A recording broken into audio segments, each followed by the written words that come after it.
Okay, good evening and welcome to the Township of Woolwich regular meeting of council on May 12th, 2026. We welcome everyone here today and all those watching.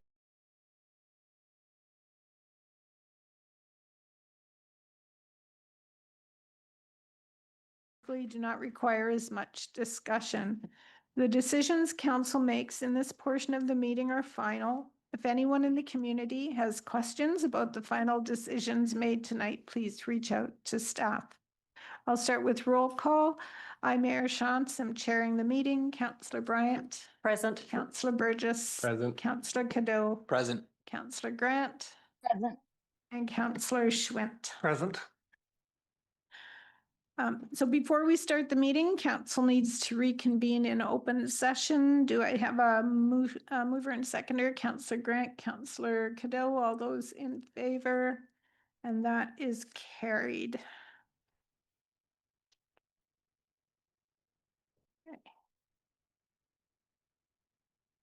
The Township of Woolwich acknowledges with deep respect that the land we call home has existed since time immemorial, long before our communities were formed and long before we arrived here. Indigenous peoples have had a deep and lasting relationship with this land, caring for it, learning from it, and living alongside all that it sustains.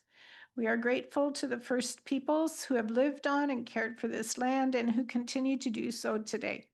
In particular, we recognize the Shinaton, also known as the Attawandaron, the Anishinaabe, and the Haudenosaunee people. We honor their deep connection to this land and we acknowledge their wisdom, resilience, and leadership. These communities have protected and cared for the land with respect, responsibility, and a sense of shared trust. As we move forward, we hope to build a future based on mutual respect, shared responsibility, and stronger relationships with one another. May we continue to learn together, to care for each other, and to honor all who share this place with us. Are there declarations of pecuniary interest? Councillor Burgess. Yes, I do have one for item DS 21-2026 by the glass endorsement. Okay, thank you. And I will declare a conflict of interest on the public meeting for the Polocorp subdivision. And for context, my son is a realtor. He does not discuss his clients with me, just as I don't discuss with him confidential issues from the council. Staff received an email from a resident who was concerned with his relationship with Polocorp. For transparency, my son has not had a contract with Polocorp in Woolwich for 4 or 5 years, although he does keep in touch. He may work for them again in the future. For those reasons, I'm declaring a conflict of interest now. And as an editorial note, conflicts of interest are tricky things. You want politicians who are well connected in the community, and I and my family have been. I know many people around town, and my family has business dealings across the region. We do our best to keep our personal lives and our business lives separate to avoid situations like this one. After discovering the connection and consulting the Integrity Commissioner, I'm declaring a conflict now that I'm aware. So for the public meeting, there are no items to come forward from closed, and I'll turn the meeting over to Councillor Burgess.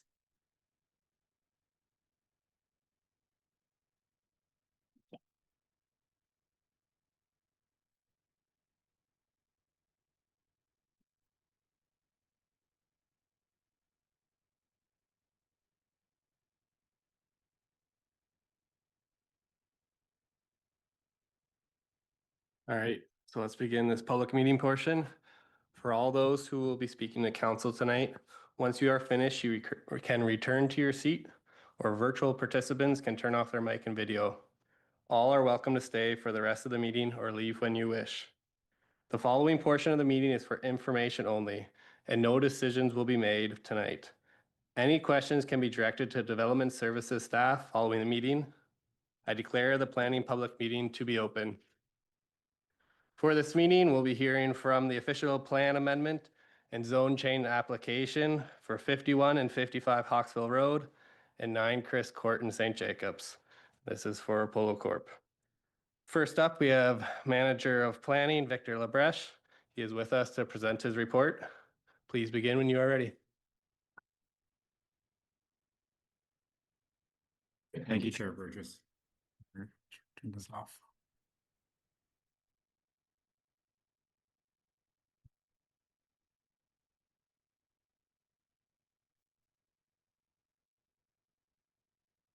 Thank you, Chair Burgess, members of committee and council, and public. Victor Labreche, Manager of Planning, and I'm doing the overview presentation for this public meeting for the Polocorp application described as an official plan, zoning bylaw amendment, and draft plan of subdivision. The draft plan of subdivision itself, this application previously came to a public meeting on the first submission May 13th of last year. The applicant has made revisions to that application since. Originally, it came in through a draft condominium plan, and now the application is for a draft plan of subdivision. Also, there was further considerations of this by council related to the servicing strategy for these lands and lands to the north, known as the Schlegel lands. That was considered by this council on January 20th of this year. Next.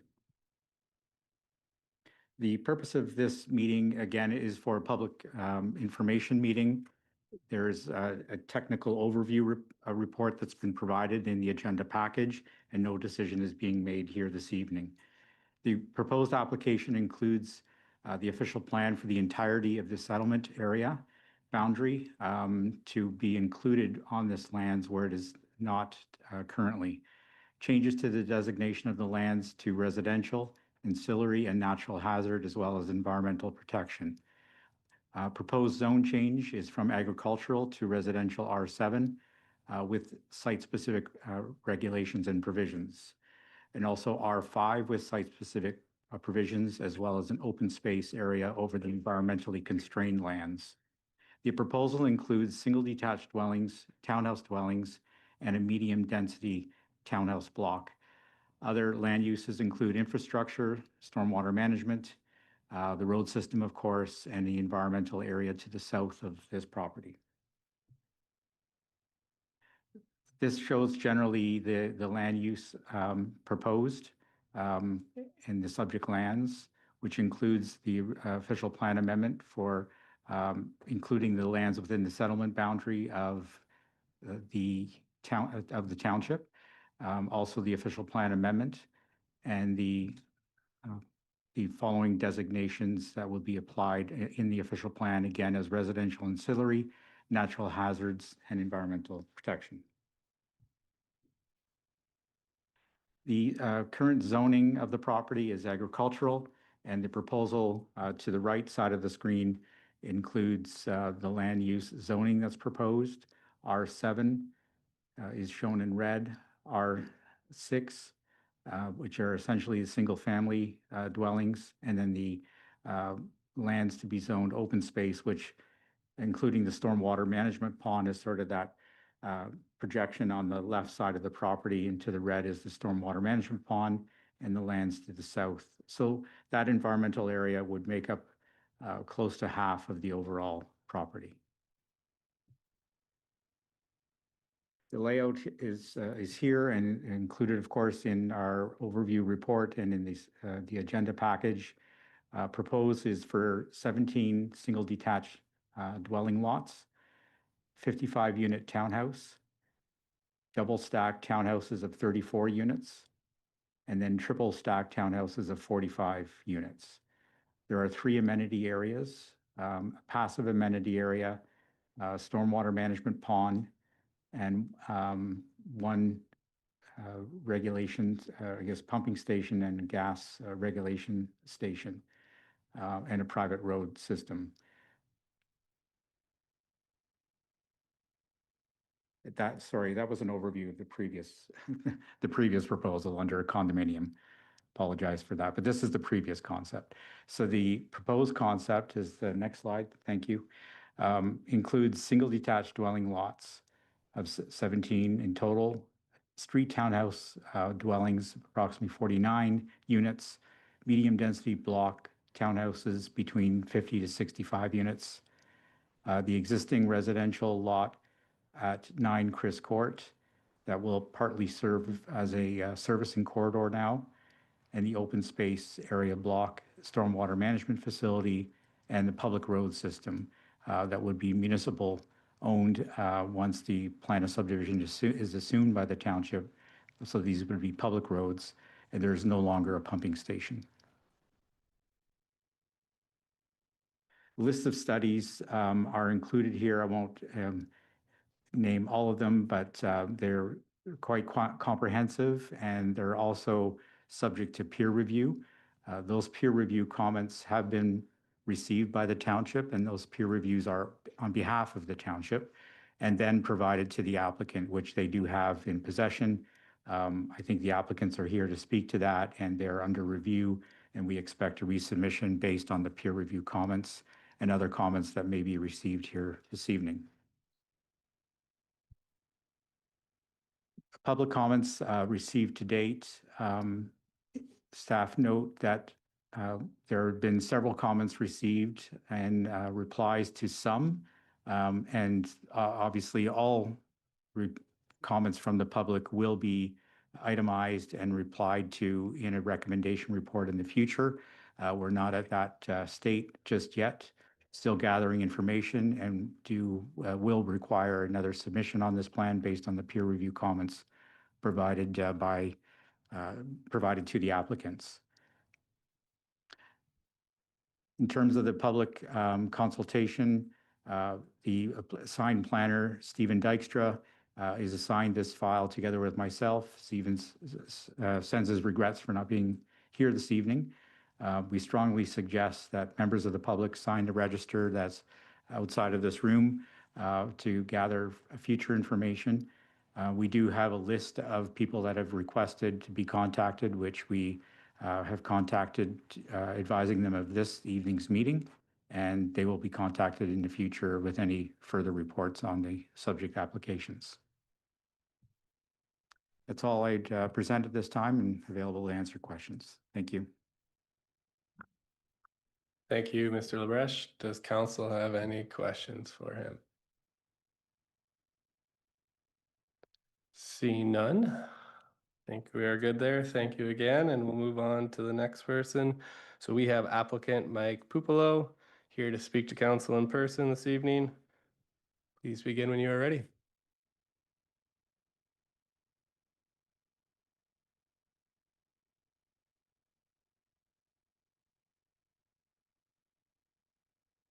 Gotcha.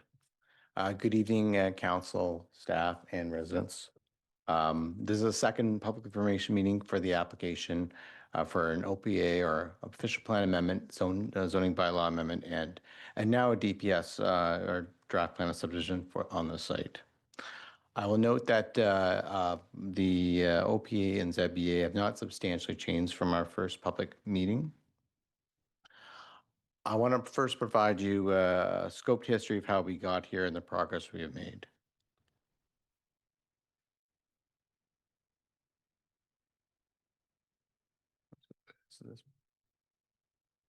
Oh, there you go. I hope it doesn't. Yeah.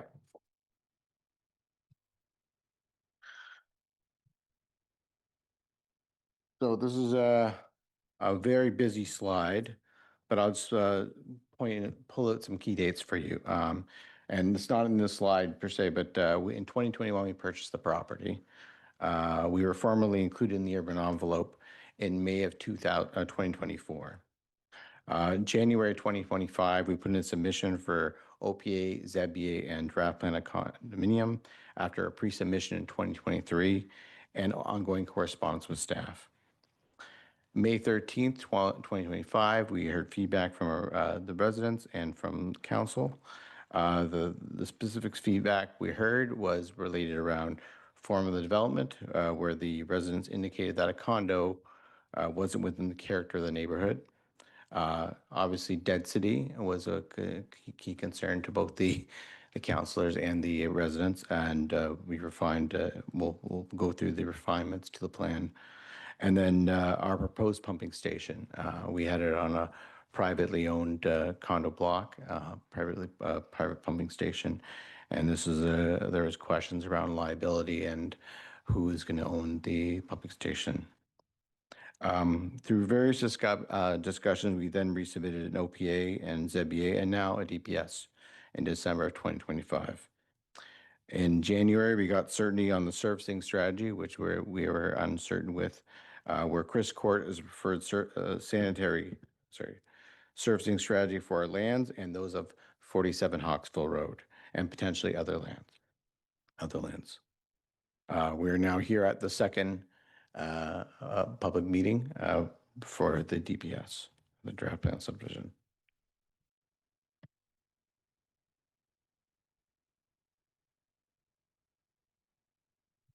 So just to preface this slide, there you go. To preface the slide, I personally met with residents at 47, 56, 60, and the Chris Court resident and presented the following slide. All these changes relate back to discussions with staff, residents, stakeholders, and decisions made by you, the council. So what has changed? From the January, as Victor alluded to, there have been several changes to the plan. In January 2025 submission, it was a draft plan of condominium. And now in December 2025 submission, it became a draft plan of subdivision. The density was reduced from 151 to the concept plan you have before you, which is 124 units. And I think there's a range in our draft plan between 112 and 140, but this is the concept plan we're going for at present time. In addition, the context-sensitive built form, singles paired with singles, and then going to the west as the more densified towns and stacked towns. In January 20, on January 2020, on January 27, 2026, it was decided that Chris Court would be the outlet for sanitary, in keeping with comments from council in May 2025. So we've allowed this to be gravity feed and leverage the existing infrastructure that's available on Chris Court, which I believe is 6 meters below, and there's actually a 3 meter easement contemplated in the 70s when this subdivision was built, or this street was built. Along with the gravity feed for servicing, we allow full servicing availability for 47, which is our obligation to give them availability for, as well as 56, 60, and Schlegel South, should they require it. We heard at the public information meeting, subsequent meetings and the public information meeting, that there'll be no park connection through Chris Court, and the house is to be rebuilt or retained. So I'll go into that in the next slide. But essentially, we're putting a 9 meter easement, 6 meters on 9 Chris Court, 3 meters on 8 Chris Court, which is an existing easement, and then renovating or rebuilding, hopefully renovating the house. And then we've coordinated with Schlegel, and we're in talks about cost sharing on matters on Hawkesville Road, a 4-way intersection, according with Schlegel. This is one change. So I presented this slide to, and two other slides to the Chris Court residents and other residents of Hawkesville. The only change is number 8. We had initially contemplated a sort of a passive amenity and a walking path down to the non-developed lands, or the lands located in green. Through discussions with staff, Six Nations, and the Chris Court residents, we are going to, subject to approval, obviously, naturalize this area and maybe make a small wetland for the habitable creatures.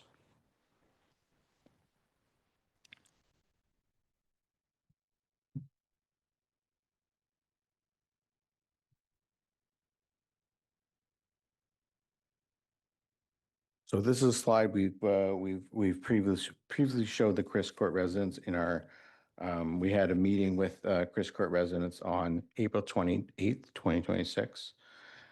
We explained there's currently a 3-meter easement on 8 Chris Court in favor of the township for all servicing. This was initiated when the street was registered and built in the 70s. In January 2027, January 27, 2026 decision on the servicing, a key principle was retaining or rebuilding the home with a reduced easement. We worked with township staff to come to an easement of width of 9 meters, as shown. So the black is a 3-meter existing easement, and the blue is the 6-meter increase of the easement. As you'll note on number 1, the X, section of the house will have to be removed and renovated in order to accommodate an unobstructed easement. We also indicated in the meeting that we would minimize the disruption to the Chris Court residents by completing the works up to granular in more or less 2 weeks.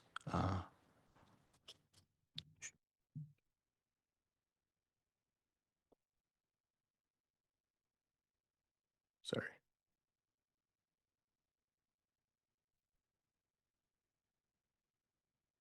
Trying to go forward. Can you?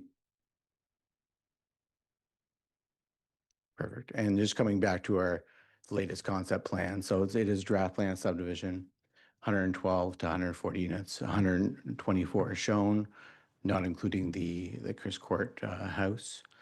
Various typologies from small singles to towns to stacked towns on the western edge of the property. Excuse me. Just concluding remarks, we've been in communication with all the adjacent residents and have listened carefully to concerns and incorporated many of their concerns. We believe we have thoughtfully managed the stakeholders, every stakeholders, including the township, Six Nations, staff, the residents, to develop a plan that appropriately balances the interests of all parties involved. As 9 Chris Court was firmed up without certain new entitlements, and that was a risk we took. We are aiming to secure entitlements this summer before the closing of this property, which is slated to happen or no earlier than September 15th. And just going to the elephant in the room, the water issue, like we look to be starting grading works in the fall, followed by servicing next year.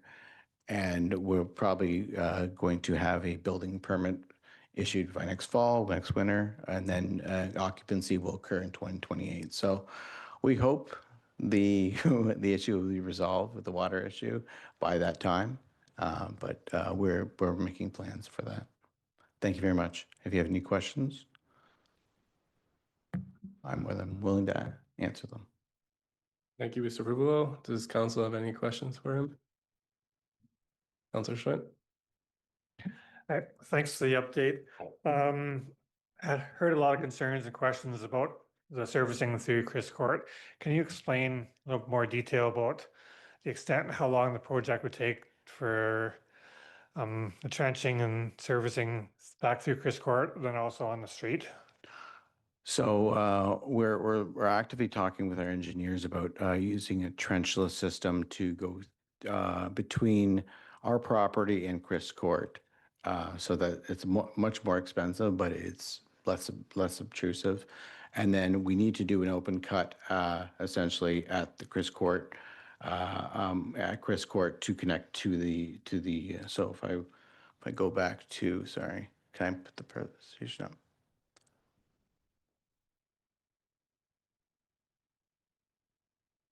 A laser pointer on there somewhere. Where? The red? Oh, there it is. Ooh, that's nice.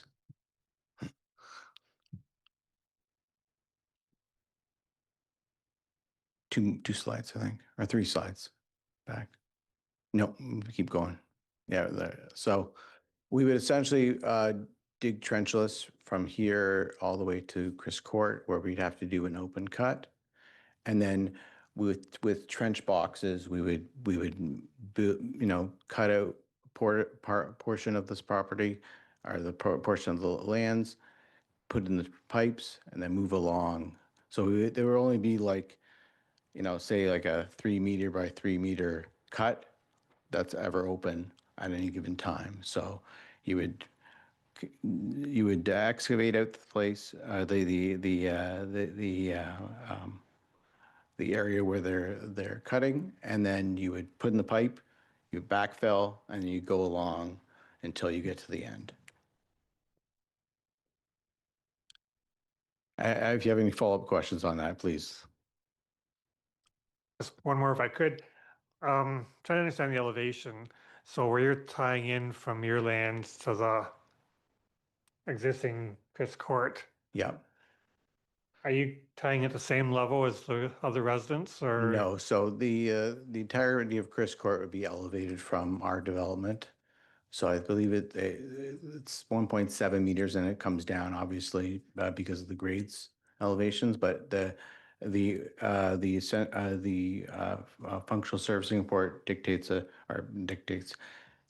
says that this will be a cut situation. So what they see right now will be lower when the development is all said and done.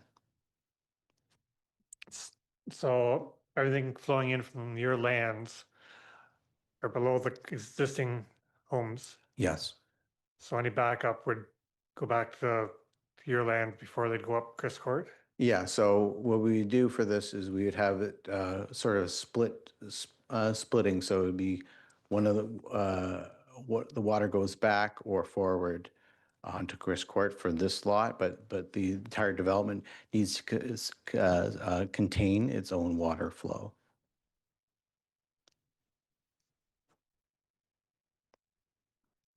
Any other questions from council?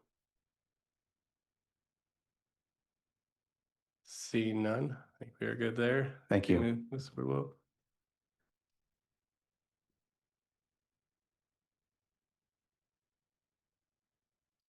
Next up, we have participant Jana Karger to speak to council. Can begin when you are ready. Thank you.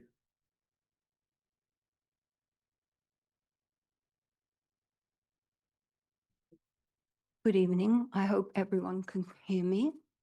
A few years ago, rumors began to circulate about a proposed development in the field behind our street, Chris Court, where some of us have lived for over 50 years.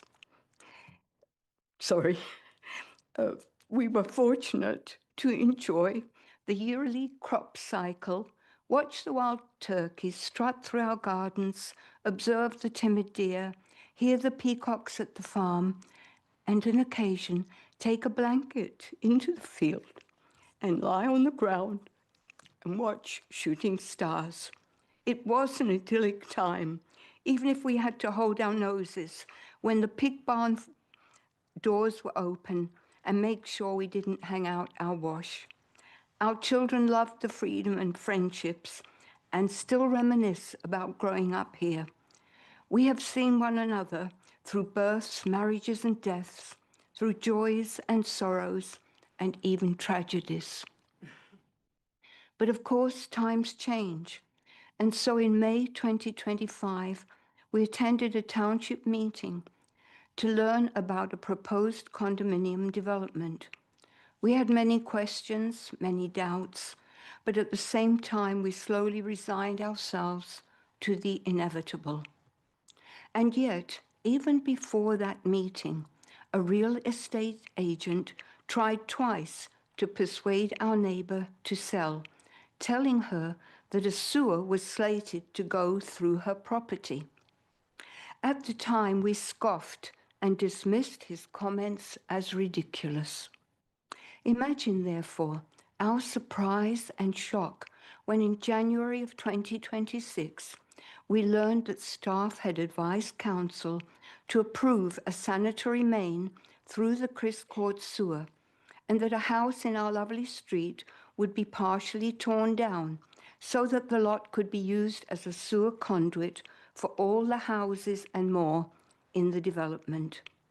This change occurred because staff and council would not approve a private pumping station in the subdivision with the sewage going to Hawkesville Road, which was the obvious and most sensible plan because the township proposes future developments to the west.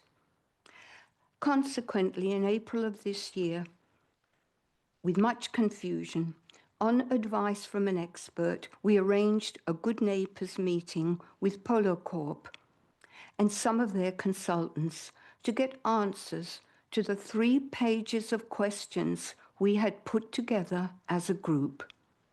We found them reasonable to deal with and anxious to cooperate. We now have a better understanding of various aspects of how and when, and more importantly, just why we will be affected, especially the homes on either side of number 9, which was purchased to accommodate services. And this is really why I'm here this evening speaking to you. All along, we could not understand just why you were so adamantly opposed to any other option besides running the sewer through our street. Slowly, we have learned facts we did not know before. Decisions were already made that affected us even before we came to speak to you in January, which meant we spent needless hours preparing our submissions in the hopes of protecting our little community. Perhaps the developer was coerced into buying number 9 because 2 of the options offered them were not feasible. One was rejected outright by staff, and another one was obviously not acceptable because the Grand River Conservation Authority would never approve sewage going through environmentally sensitive land. We've also heard that it is most unusual to disrupt an established neighborhood. It appears, therefore, that in an apparent attempt to save money and to put the onus of responsibility completely on the developer, instead of adopting the most logical method, the township abandoned due diligence and has not been transparent in its dealings with us. Our hard work, research, and discussions, both among ourselves and with experienced, knowledgeable, and professional experts, have proved an exercise in futility. This has resulted in mental, emotional, and physical distress, all of which could have been avoided had the township been upfront with us from the start. Because of time constraints, I have not even touched on the issue of the loss of agricultural land or the issue of the township lacking the strength to stand up to the regional and provincial governments to protect not just our street, but the unique community that is St. Jacob's. Because a community is more than throwing up a bunch of townhouses. It takes time, dedication, care, and love to build. Sadly, the residents of St. Jacob's have lost complete faith and trust in the township. Since we employ you and we pay you through our taxes, perhaps in future you could bear this in mind. Thank you.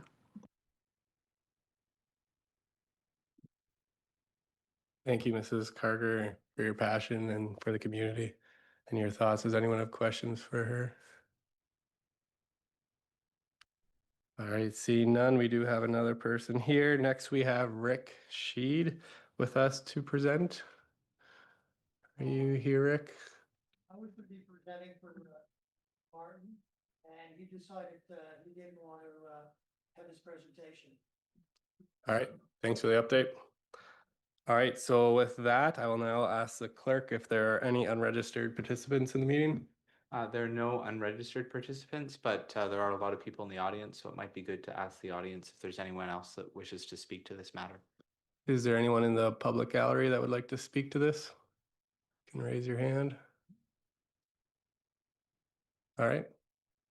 If you want to come up to the mic, state your name and you can begin when you're ready. So, There's a couple people on Zoom, so just use the mic, please.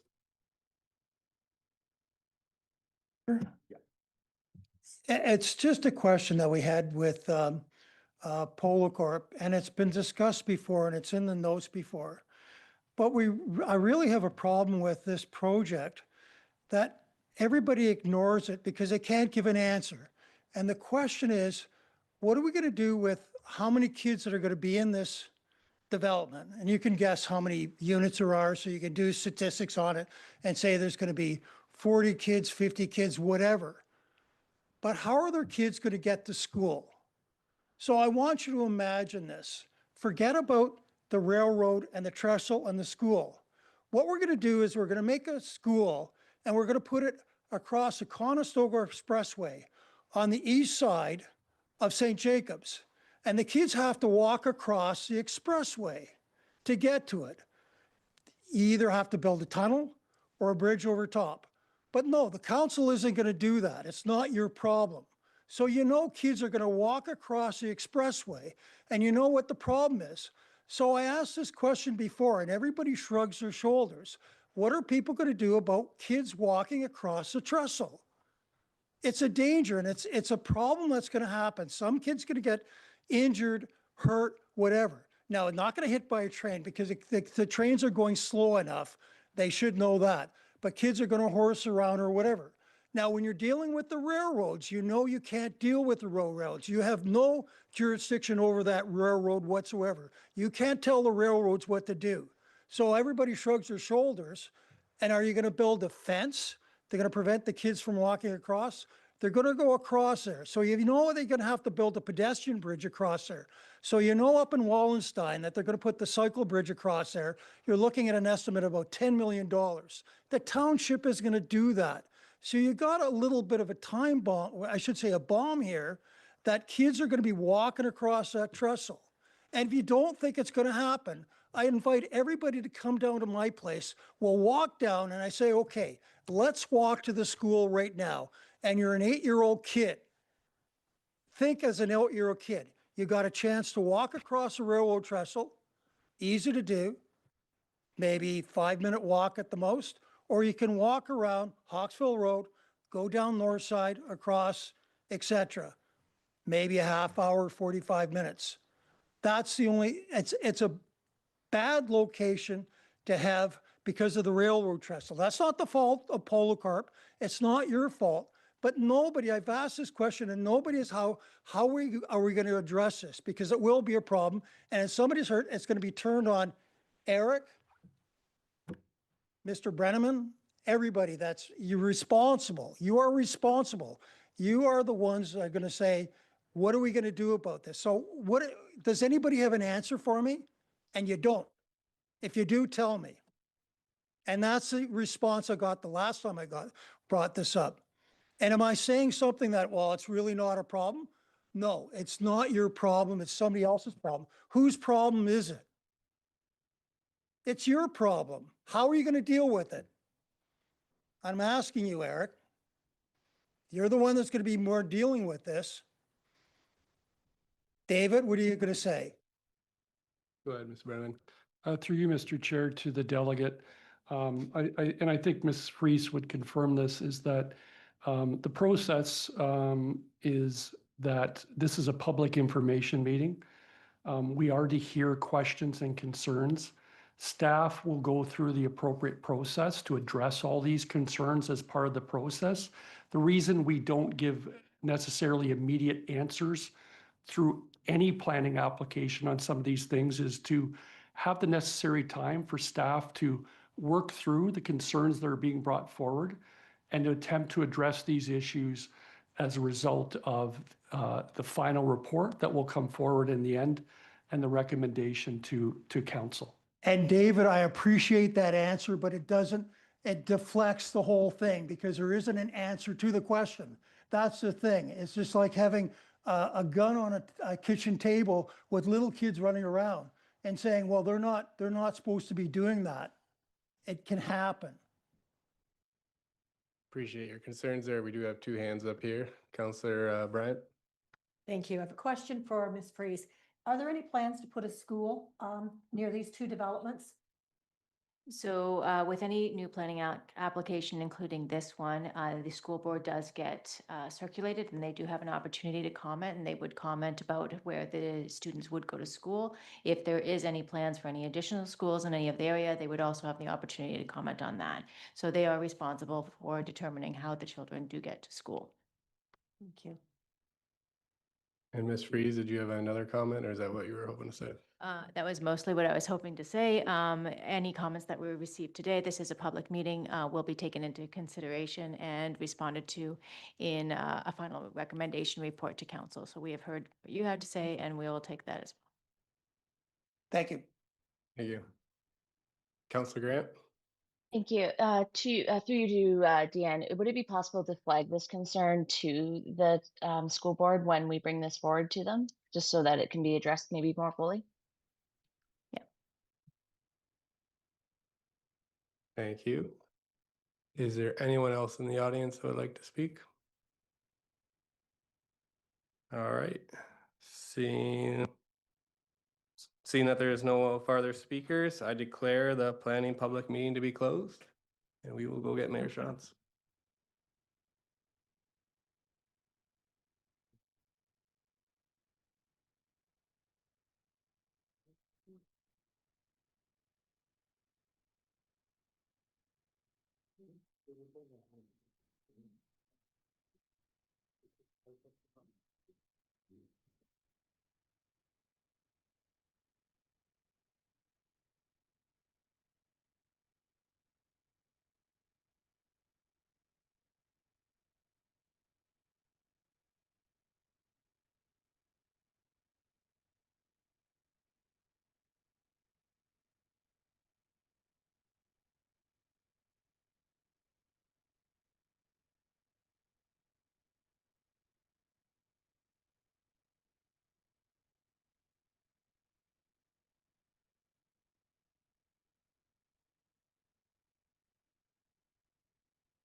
Okay, so we're bringing forward DS 18-2026, 955 Sawmill Road into council from committee, just so we can deal with it for people that are here for that item. So we will ask Mr. LaBreche to present the report, please. Thank you, Mayor Shantz. We do not have a PowerPoint presentation on this one. The recommendation report is comprehensive and outlines planning staff's recommendations as well as comments and concerns with the application based on applicable planning policy, both at the township, region, and provincial policies as outlined in our report. As the matter in front of us with this proposal includes an existing agricultural building in question, which was constructed in 2020 as a farm storage building. At the time, renovations for indoor recreational activities were completed. After the construction was completed, it was determined those changes were done without a building permit. The interior renovations included but not limited to the installation of an ice rink with team benches, change rooms, washrooms, and showers, and ice resurfacing machine room. External modifications were completed to this building to include outside refrigeration system to maintain the rink, as well as asphalt parking to accommodate approximately 35 vehicles. In December of 2022, the building department was made aware of the additional renovations internal to the building. The building department then proceeded with enforcement under the authority of the Building Code Act.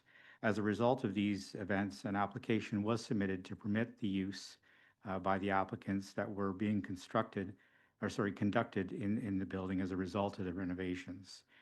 The applicant is proposing in this regard additional uses to be included as a site-specific zoning to the property.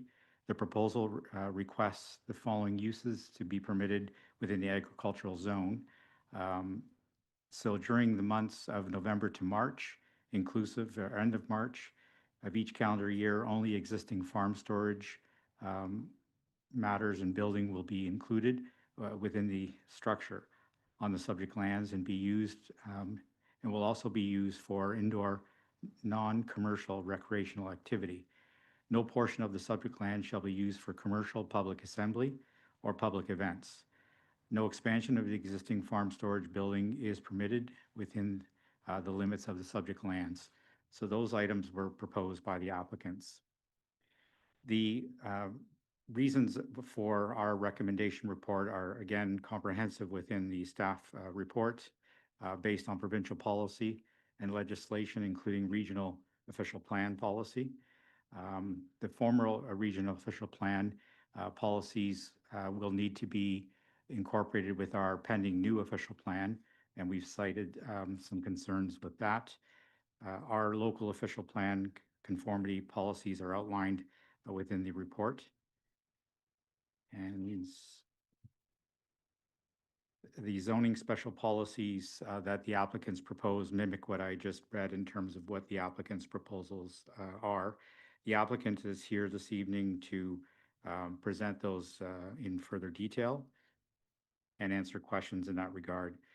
The accessory uses that are typically permitted in agricultural zones are limited to, of course, one residential structure, accessory buildings for farming operations, which includes farming equipment, storage, etc.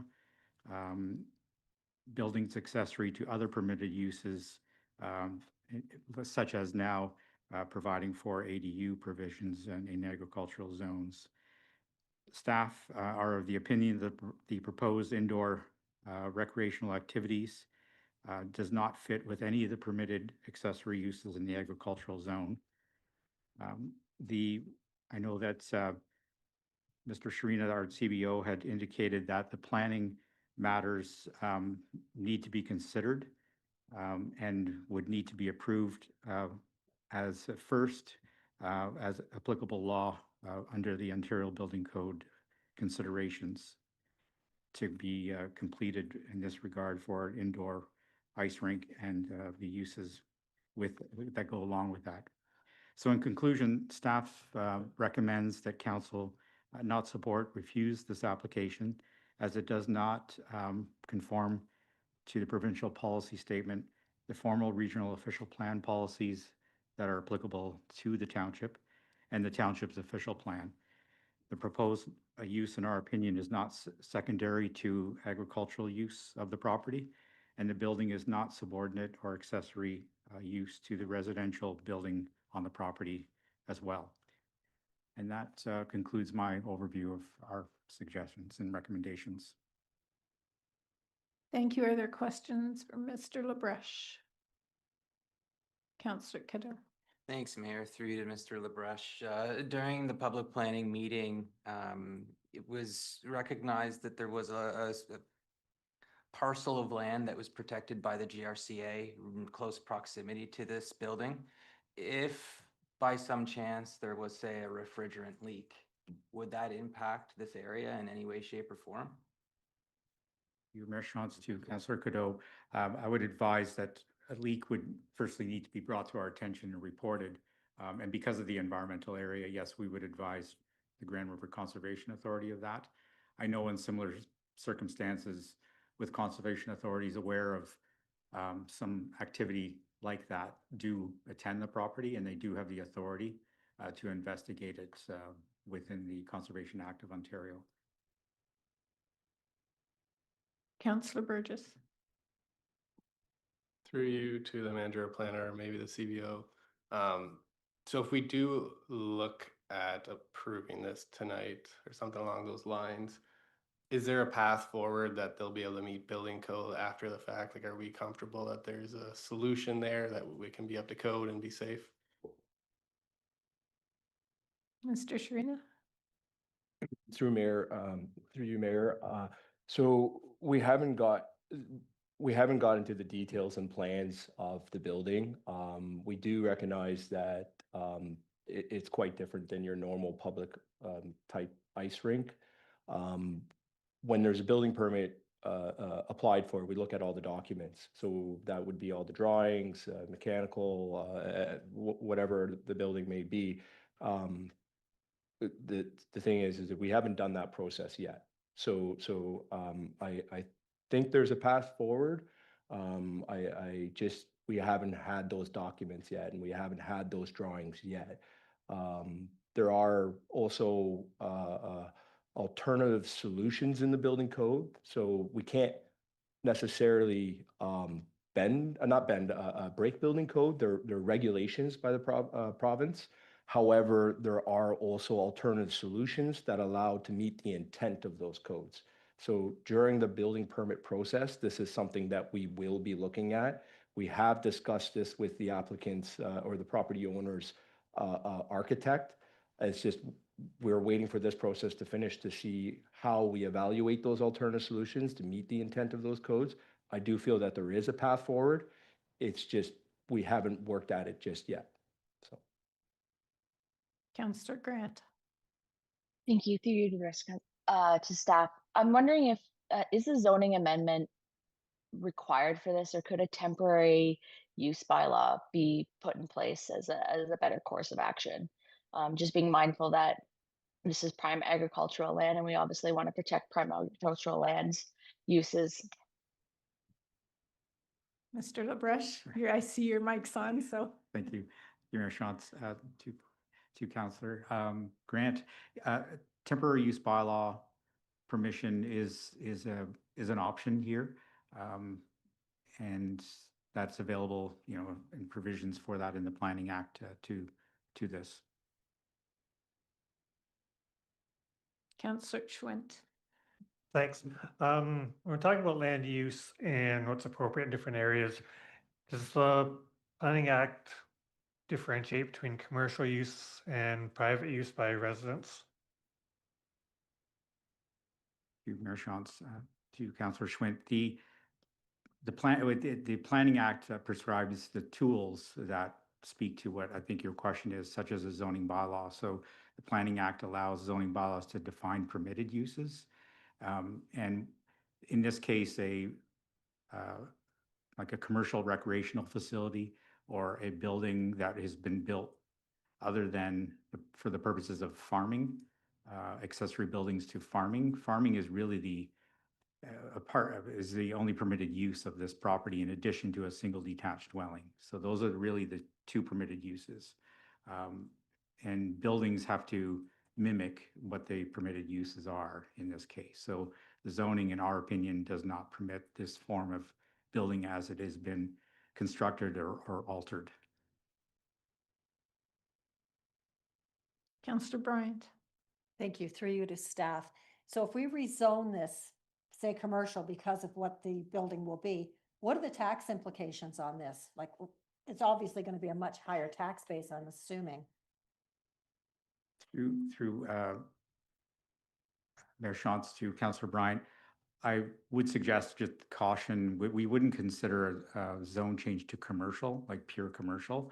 I think what the applicants have proposed is a site-specific permission detailing what they have there basically today as an exception basically to what the zoning is of today.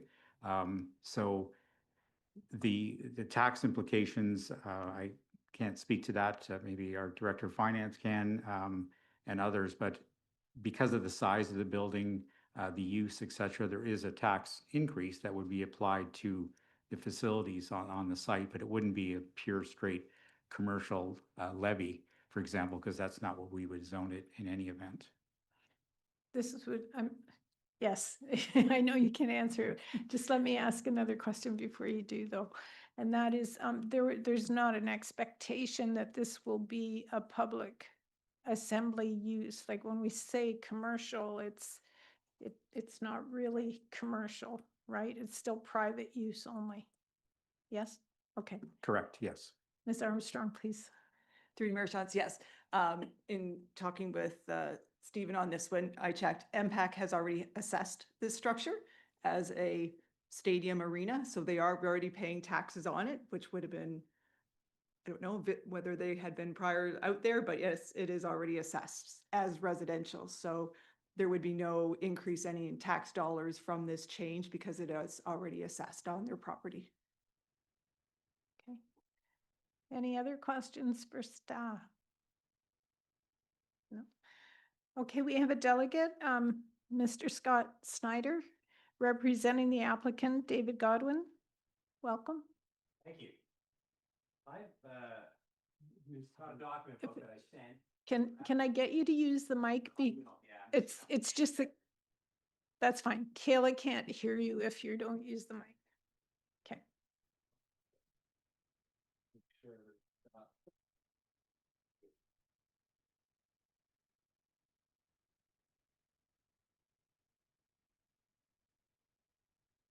So yeah, I'm doing it the old fashioned way with paper. I like paper.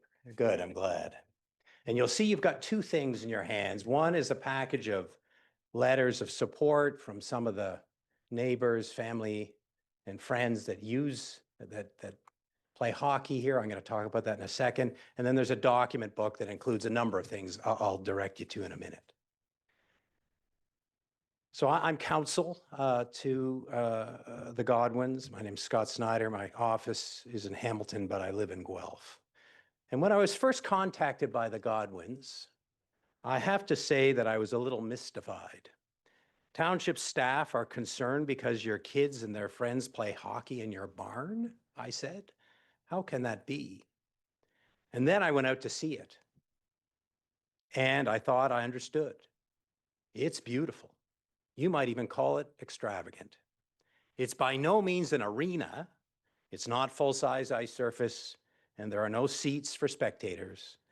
But there are change rooms, one of which looks like a small version of an NHL locker room. And there's a Zamboni, so the ice is terrific. And I learned that some of the interior rooms weren't on the plans that were approved by the township, and they should have been. It would be easy to conclude that this must surely be a business of some sort, and I get how that could raise land use and safety issues. Does it meet fire code for a place of assembly? That sort of thing. But that's not what it is at all. For the most of the year, it's used to store hay, straw, and implements. And then in the winter, the Godwins transform it into a kid's dream. When I asked David about his motivation, he told me that he wanted his kids and their friends and families to have a top-shelf recreational experience. Most of them will never get anywhere near the NHL. We hate to admit that about our own kids. But what fun to put on your gear in a room that looks like it would belong there. It's never rented out. It's not a business. It's a place for the Godwins and their friends and family to play for 3 or 4 months. And the question for you is that something this municipality wants to prevent? That question invites us to step back and ask ourselves what the land use planning system is intended to accomplish. I'm sure we can agree that its only purpose is to protect the township and its residents from negative impacts. Otherwise, we shouldn't interfere with people's property rights. And when we speak to agricultural concerns, there are essentially two broad issues that all of our policies and bylaws address. The first is to preserve agricultural land for agriculture, and secondly, to support agriculture by limiting conflicts from farming operations. And I'm here to tell you that this application before you doesn't raise either of these concerns. On the first issue of agricultural land, the building itself isn't particularly large for an agricultural building. Its footprint is the issue when it comes to the land base, and it is perfectly legal as an agricultural storage building. The exterior was constructed in accordance with its building permit. I know Mr. Dykstra raises concerns about rooms dedicated to change rooms and a kitchen, but these are a tiny portion of the building, and I dare say many farm buildings have washrooms, kitchenettes, and offices. Even if you include the asphalt and disturbed lands around it, it occupies less than a hectare of land, 0.8 hectares to be precise. Now, Mr. Dykstra alleges that the building is not a farm storage building.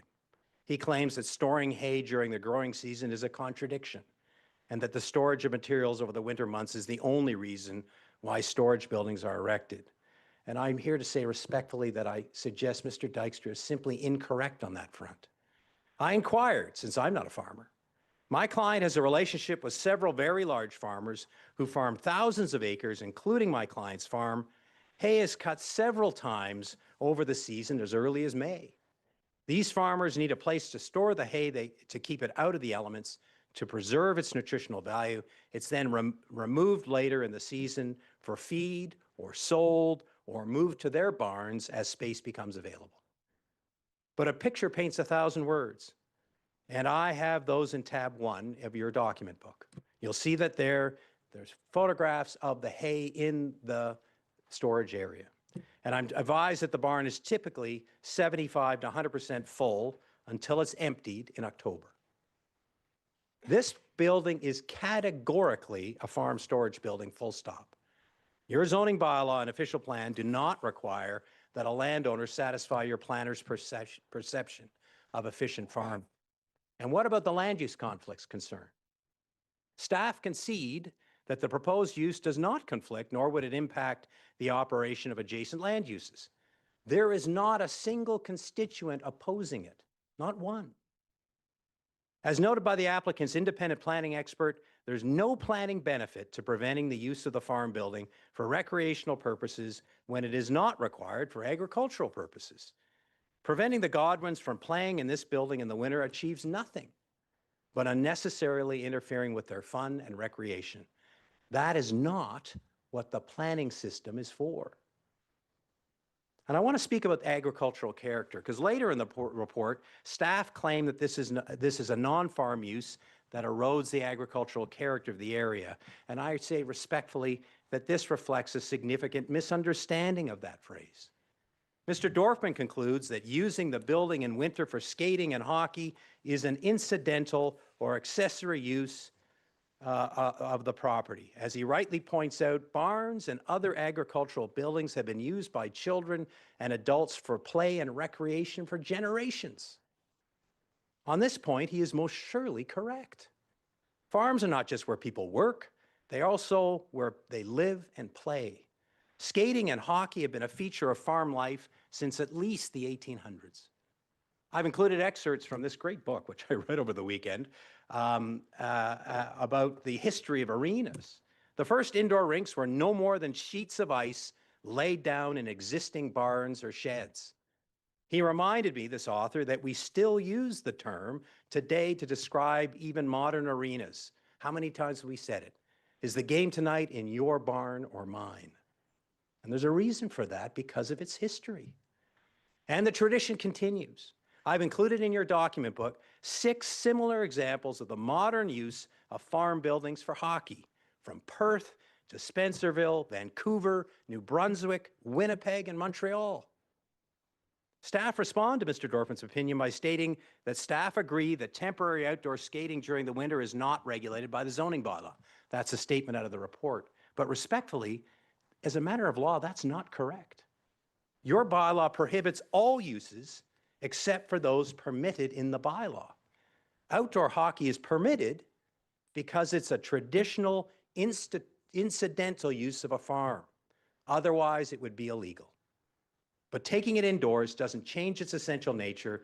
It's still hockey. Mr. Snider, your time is up. Are you almost finished? Done. Give me just a couple more seconds, please. It's extravagant, but that doesn't change what it is. This proposed rezoning will make it crystal clear that it's not to be a commercial use, and it's important to this family and their friends. The role should not be lost. I've included several letters in your package. A better lawyer might have simply read them to you. What they have to say is a lot more compelling than anything I've said. To quote 13-year-old Caden Sewell, I would be very sad if I was not able to continue spending time with my friends at the Godwin Gardens. I hope council will consider what this space has meant to families like mine. Our request is that you approve the amendment proposed by Mr. Dorfman. To put it like Oakley Broga, please let Aiden have his rink back. Now, there's a group of people behind me that have come to support the Godwin application. I think if you could put your hands up, everyone that's here for that. And I understand that there's one of the young people that would like to speak. But I know it's not a public meeting. I'll leave that to council, but I know that one of the young people didn't register but would like to say a few words. But I'm happy to answer any questions you might have. Okay, first of all, are there questions for Mr. Snider? No, I'm not seeing any. Do we want to hear the young gentleman? Yes. Which one of you want to speak to us? Come on up. Mayor Sean, could council pass a motion to hear unregistered delegates for Sure. 5 minutes? Councillor Bryant, Councillor Burgess, all those in favor. There we go. Good evening, Township Councillor and Mayor. My name is Jack and I'm 13 years old. I've been very fortunate to have many opportunities to skate at Mr. Godwin's hockey rink over the last few years. It has been an excellent experience for me. This has allowed me the chance to develop not only my hockey skills and fitness levels, but also provide a great way to meet new kids and develop lasting friendships. Mr. Godwin has always provided a safe, fun, and inclusive environment for everyone and an opportunity that few minor hockey players are able to experience. In times when additional ice time is very limited, Mr. Godwin has always provided a wonderful experience for everyone and something I will always look forward to. In closing, I would like to ask that you carefully consider how much Mr. Godwin's rink means to all of us and consider how meaningful our time is at the Godwin Gardens. Thank you. Thank you. Does anyone have a question? No. Thank you for coming in. It's not a public meeting. We offered to hear people. Any of the other young gentlemen there want to speak? No? Okay, thank you. Discussion, council? Councillor Thanks. Burgess. Through you, Mayor Shantz. I think you guys all make a good case. I appreciate you use it for farming and for other uses. I think I've seen that elsewhere in the township too, not necessarily with ice, but in other buildings. And yeah, we don't want to take away this opportunity for the kids to play hockey. And as you kind of pointed out, we're not taking away ag land. We're kind of trying to follow the intent of the law. So with that, if I could just make a motion and then we can kind of continue the discussions if someone wants to second it. Just grab it here, sorry. So that the Council of the Township of Woolwich, considering report DS 18/2026 respecting 955 Sawmill Road. Number 1, approve zone change application 2025-13 to allow the existing indoor non-commercial recreational ice rink facility in the agricultural zone with a maximum building area of 2,565 meters squared. And number 2, direct staff to prepare a bylaw for approval at the Woolwich Council meeting on May 26, 2026. And I believe that would cover what you guys were asking too. The few points you guys laid out would be included in that. Seconded by Councillor Bryant. Anyone want to speak to it? Just a correction. I think the date of the meeting should be May the 28th, not the 26th. Am I wrong? No, 26, you're right. Sorry. I was thinking 28th. Any discussion? Dan?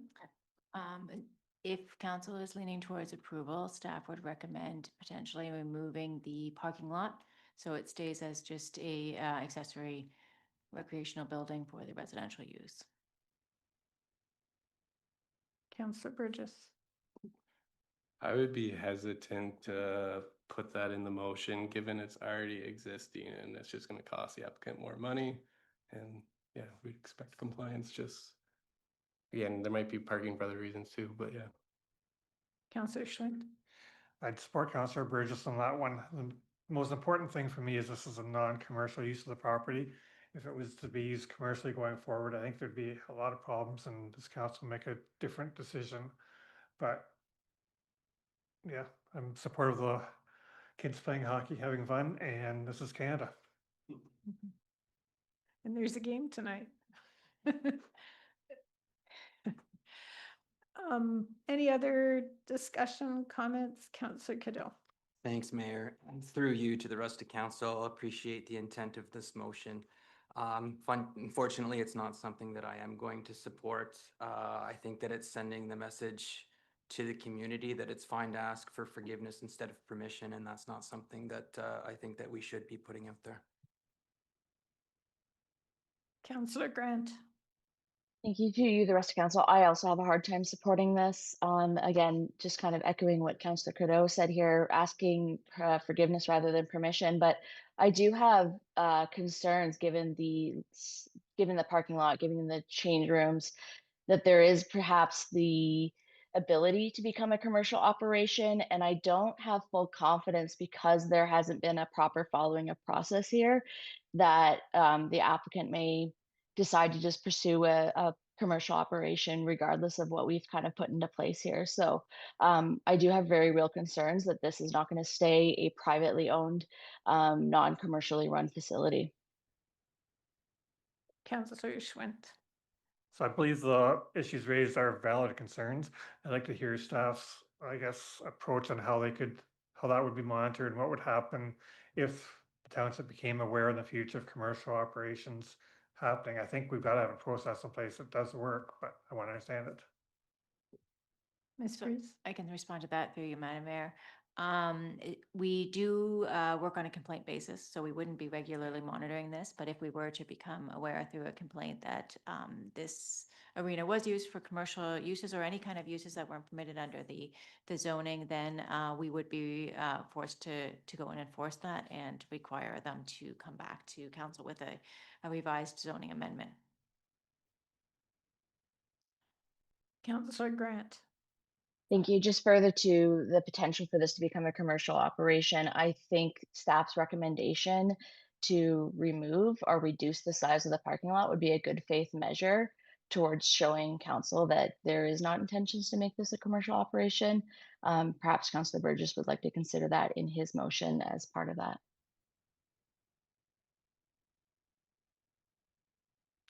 He's not looking very excited to do that. Okay, there is a motion on the floor. Call the question. All those in favor? Opposed? That's carried.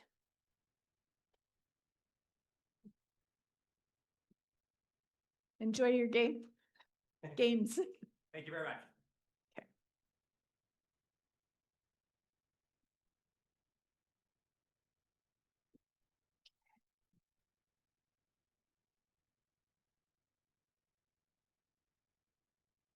I think so.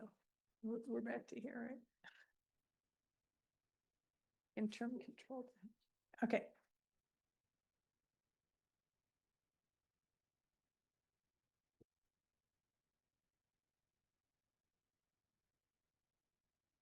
So we're moving to 4.3.1. 4.3.1.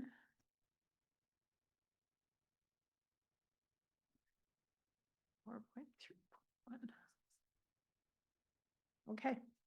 And that is Breslau Staging and Growth Interim Control Bylaw Extension. I'll call on Director of Development Services, Deanne Freese. Thank you. So on May 27th, 2025, we came to council and the council adopted an interim control bylaw to allow staff to complete a staging and growth study for Breslau. We're now substantially underway with this study and we only have a few steps left to complete, but we're not quite complete. So staff is now coming back to council to propose an extension. We're requesting 6 months. We expect to be back to council before that. We expect to be back in the summertime. But we're requesting 6 months as a buffer so that we can bring back to council a staging plan for Breslau. We've completed a large part of the report already, the study already, which is outlined in the report that's on your agenda today, so I won't walk through that.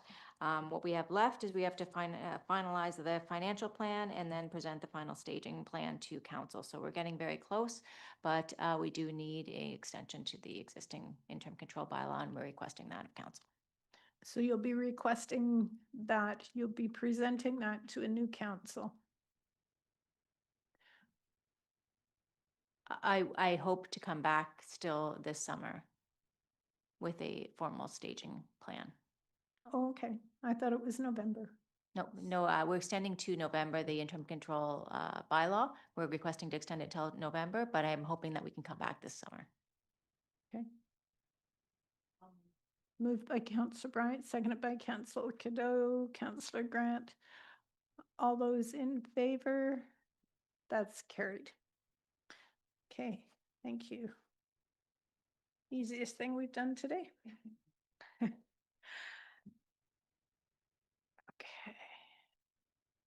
We did that already. Sorry, we've changed the, Tiffany, you are up next. We've changed our agenda all around. I'm trying to make sure I've caught all the pieces. So welcome Tiffany Svensson, our TRAC technical expert, to provide council with an update on TRAC. Thank you, Mayor Shantz, and the score is 2-1. Maybe I shouldn't say. Before, Well, I'll leave it up in case somebody's waiting to find it. Tiffany, maybe before you start, I should ask if Nathan wants to introduce this at all. He's the chair of the committee. Yeah, I'm more than happy to. So as part of the new terms of reference for TRAC, we have implemented, and I always get this wrong, twice a year is what I'm going to say, not biennial or biannual, twice a year, report backs to council. And this is one of them. We just heard a wonderful presentation. And so Tiffany's going to be sharing some of that information with council. Good evening, Mayor Shantz and rest of council. It's been a good meeting so far, so I hope I can continue in that spirit. I'm going to provide you with a really high-level summary here and hopefully keep your interest without losing too much of the important stuff. Should I get this? Where do I point this over here? Oh, up there? Oh, the other way. The red Okay, button. the red button, but okay. There we go. Okay. In the interest of time, I will again provide a high-level summary, as I mentioned, and leave a lot of the technical details for you to kind of dig into if you have the interest. I want to start with 3 key takeaways, and they are: our municipal water supply is safe. A significant progress has been made in cleaning up the municipal aquifer over the past 3 decades. The fish tissue biomonitoring of the creek was completed in the fall of 2025, and the report is pending.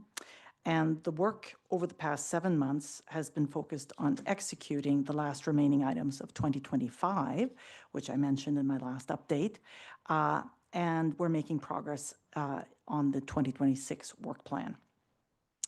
The activities are essential building blocks needed to draft a new remedial action plan, which I'll sort of give a definition of, and that will take us beyond the 2028 expiry of the current ministry control order.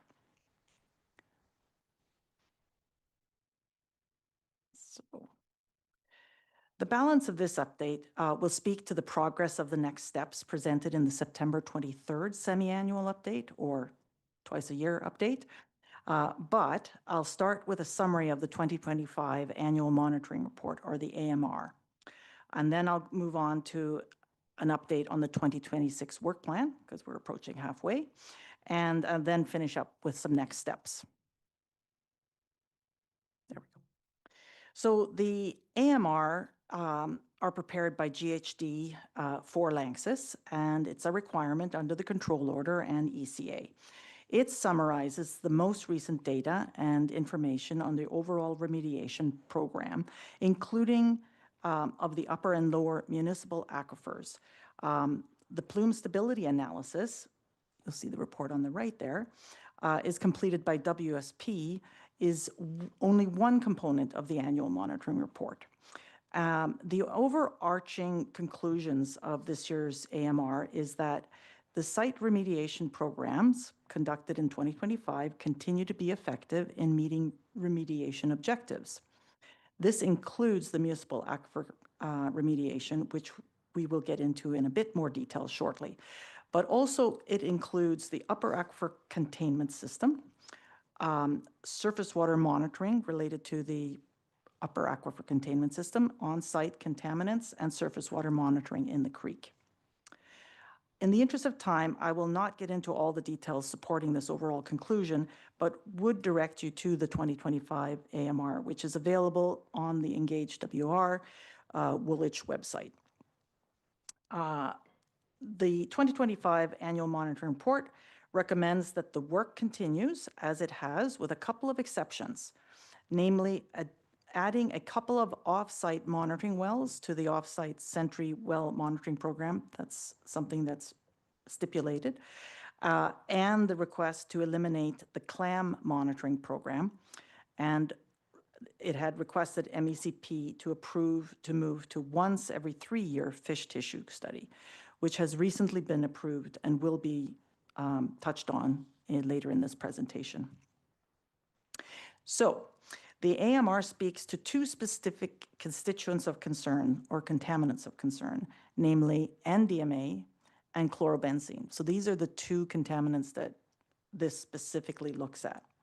So progress in remediating the municipal aquifers can be assessed in a few different ways, but for simplicity, I'll just focus on 2 ways. Namely, you can compare the area of the groundwater that exceeds the drinking water standard between 1993 and 2025, or you can compare the average concentration in the area between 1993 and 2023. In each example, you will see that significant progress has been made in cleaning up the municipal aquifers, but you will also see that there remains work to be done. I will now switch over to the plume stability analysis, as it's called, that was completed by WSP and presented to TRAC in our most recent meeting. And it's a really good visual summarization of a lot of historical data. So this is not a predictive tool. This is understanding the effectiveness of the remediation tool. And I think you'll find this quite interesting here. Switch over.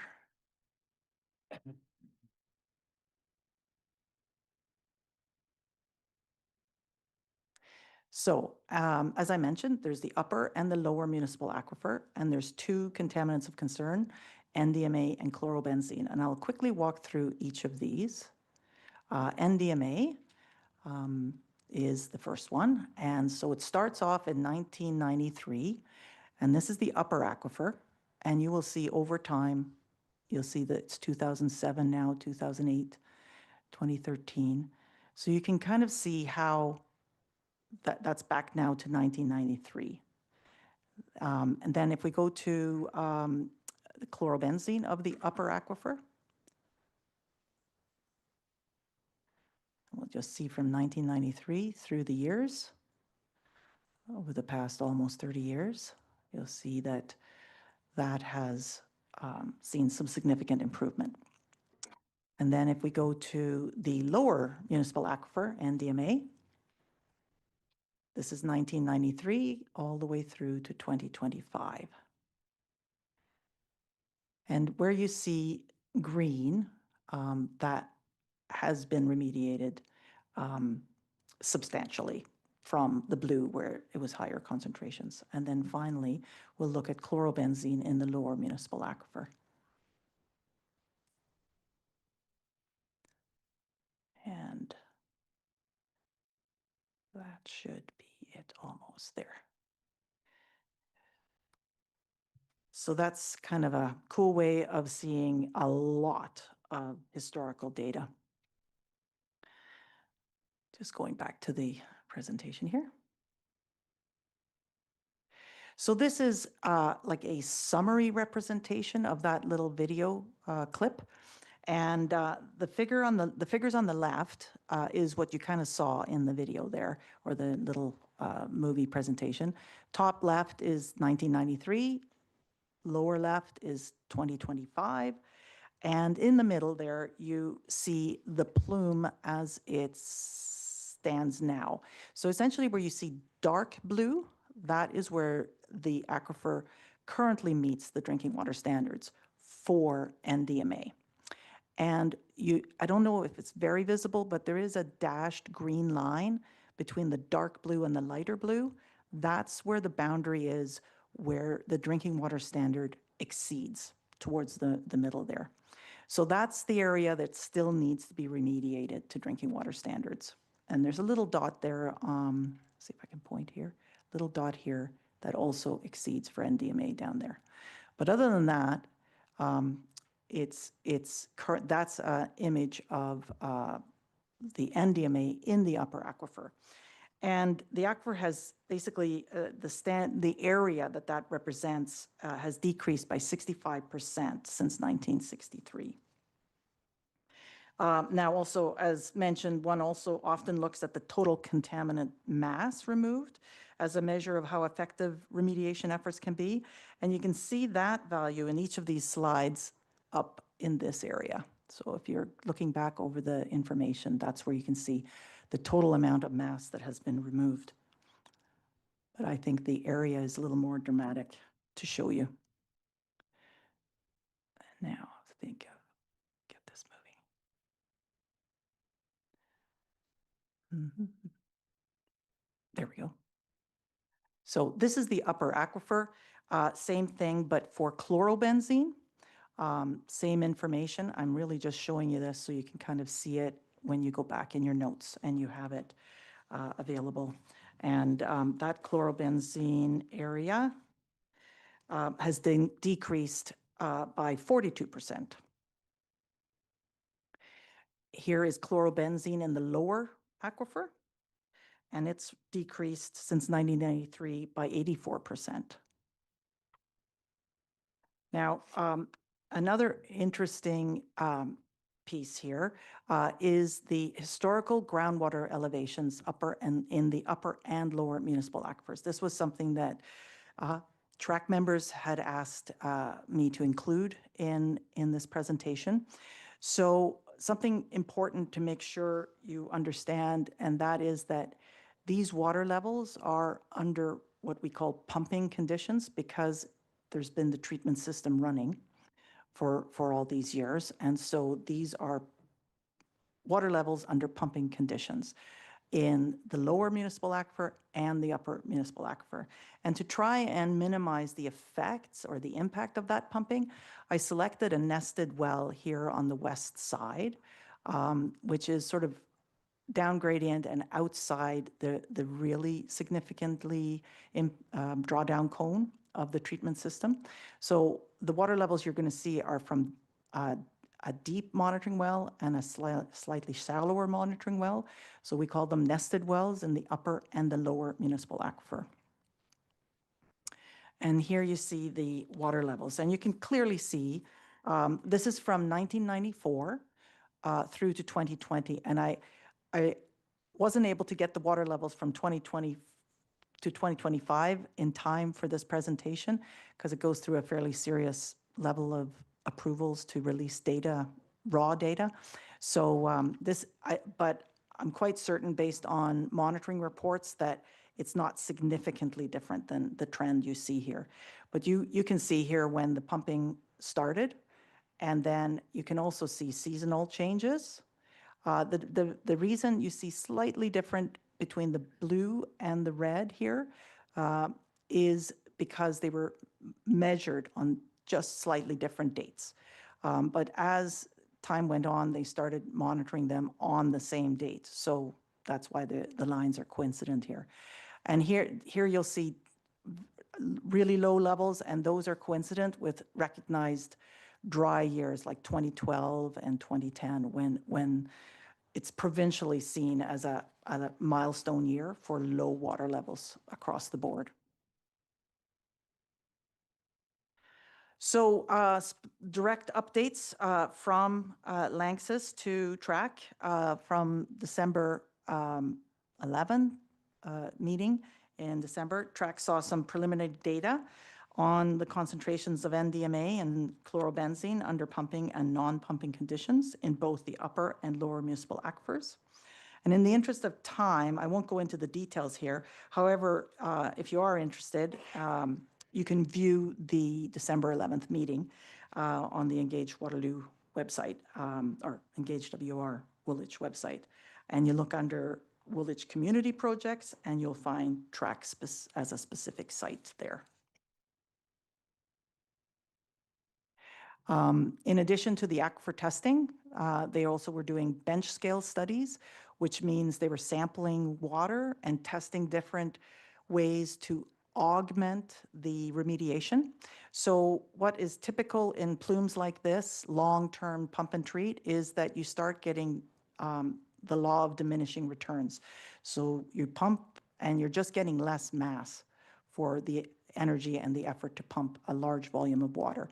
So what you do at this stage of any remedial effort is to look for ways to enhance that, what we call recalcitrant areas of contamination. And they sample water and they take it to a lab and they look at ways to enhance that with different mediums and different conditions. So that's happening right now, and we're expecting a report back in June. So planned work, this is the remedial alternatives is what they're kind of looking at right now. They're finishing the bench scale testing. You've just seen the Ricker analysis, plume stability, but he's also looking at groundwater remedies. They're considering data gaps in the evaluation to assess potential areas of higher concentration and update remedial alternative evaluation assessments. So that's going to be a report that we're expecting in the upcoming months. The public consultation program has been an ongoing focus for TRAC, and TRAC and the MECP supports Lanxess's commitment to a transparent process about what happens next. And there may be, and likely will be, more than one proposed pathway towards restoring the municipal aquifer to Ontario drinking water standards. And therefore, stakeholder input is needed. Right now, we are meeting to develop an appropriate strategy that will enable a fulsome public consultation process on the matters that the public has input on or needs to have input on. So these are the expected reports. It's going to be a busy year for TRAC, a year and a bit. The bench scale testing is expected in June or July of this year. The preliminary groundwater remedial technology evaluations report is due to us shortly thereafter in August. The offsite municipal aquifer steady state conditions report, which is really reflecting and looking at the testing that happened in the summer of 2025. That's the review's complete, but they've decided they're going to need a little more work on that particular aspect to build into the remedial action plan. And the pilot study or the data gap work plan is coming in the not too distant future. But the Kennecajig Creek fish tissue biomonitoring report that will report on the fish tissue work that was done in the fall of 2025, that's expected imminently any day. So just touching very quickly of what it is we're all working towards, and what really matters here is the remedial action plan, because it guides the next steps in terms of what will be done technically, and looks at the performance objectives and also has a schedule to it. So this is really what we're working towards that will be presented. All these pieces I've mentioned are all going to come together in a remedial action plan that we'll be reviewing and understanding, and that is used then to issue the upcoming order for review that order expires, as I mentioned, in August of 2028. A couple of other odds and ends that Lanxess provided to us as requested by TRAC, and that was how much water does the pump and treat system actually discharge, and it's quite a lot. And it's basically the volume of water that is being treated and discharged to the creek presently as part of the aquifer remediation efforts. Ideas for non-potable use of this water has been discussed at TRAC. However, the timing of when the restrictions on the use of the Elmira's municipal aquifer may be lifted does not align with the region's more immediate schedule to address the water constraints currently being assessed. So I just wanted to mention that, like, this is a lot of water, but the process to get to having some of those restrictions lifted and how they might be lifted, it's a ways away. And I know that the timing for the region is certainly expected to be sooner than when this would be happening. So the current challenges are basically these. There's remaining pockets of contamination that are harder to clean up or recalcitrant areas. Pumping is less efficient than before. We need to finish testing and selecting the best technologies, methods, options for cleanup. And the region's growing water needs raises the stakes when discussing potential longer-term future use of the Elmira municipal aquifers. Just a couple of quick additional updates.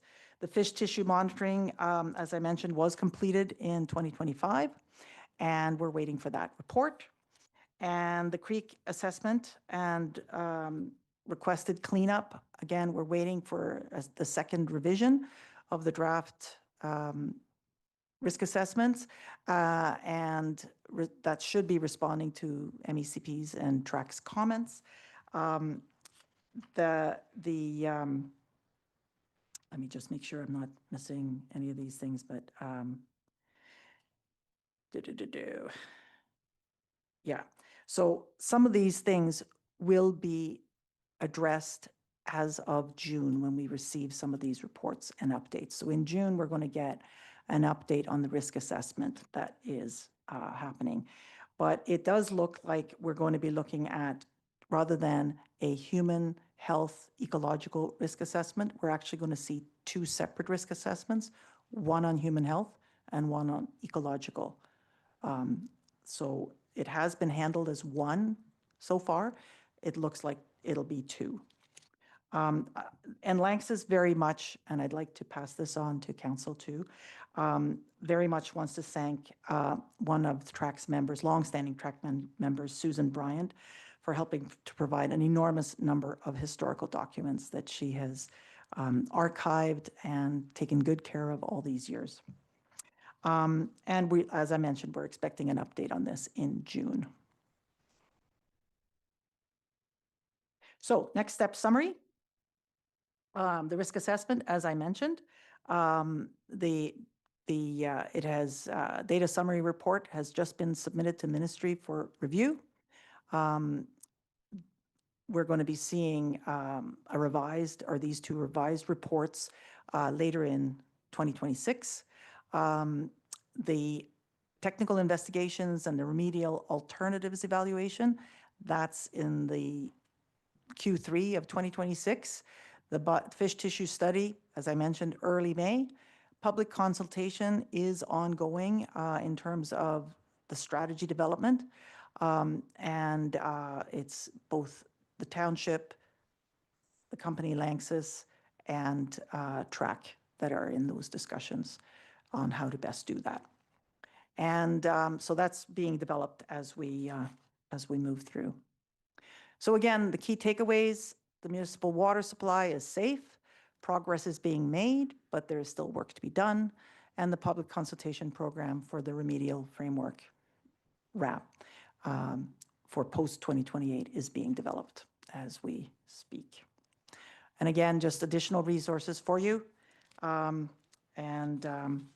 with that, I'm happy to take any questions you might have. Thank you for that, Tiffany, and thank you for the work you and Nathan and the committee do. It's important work. Are there questions? No. I know Eric also sits on the committee. Do you want to add anything?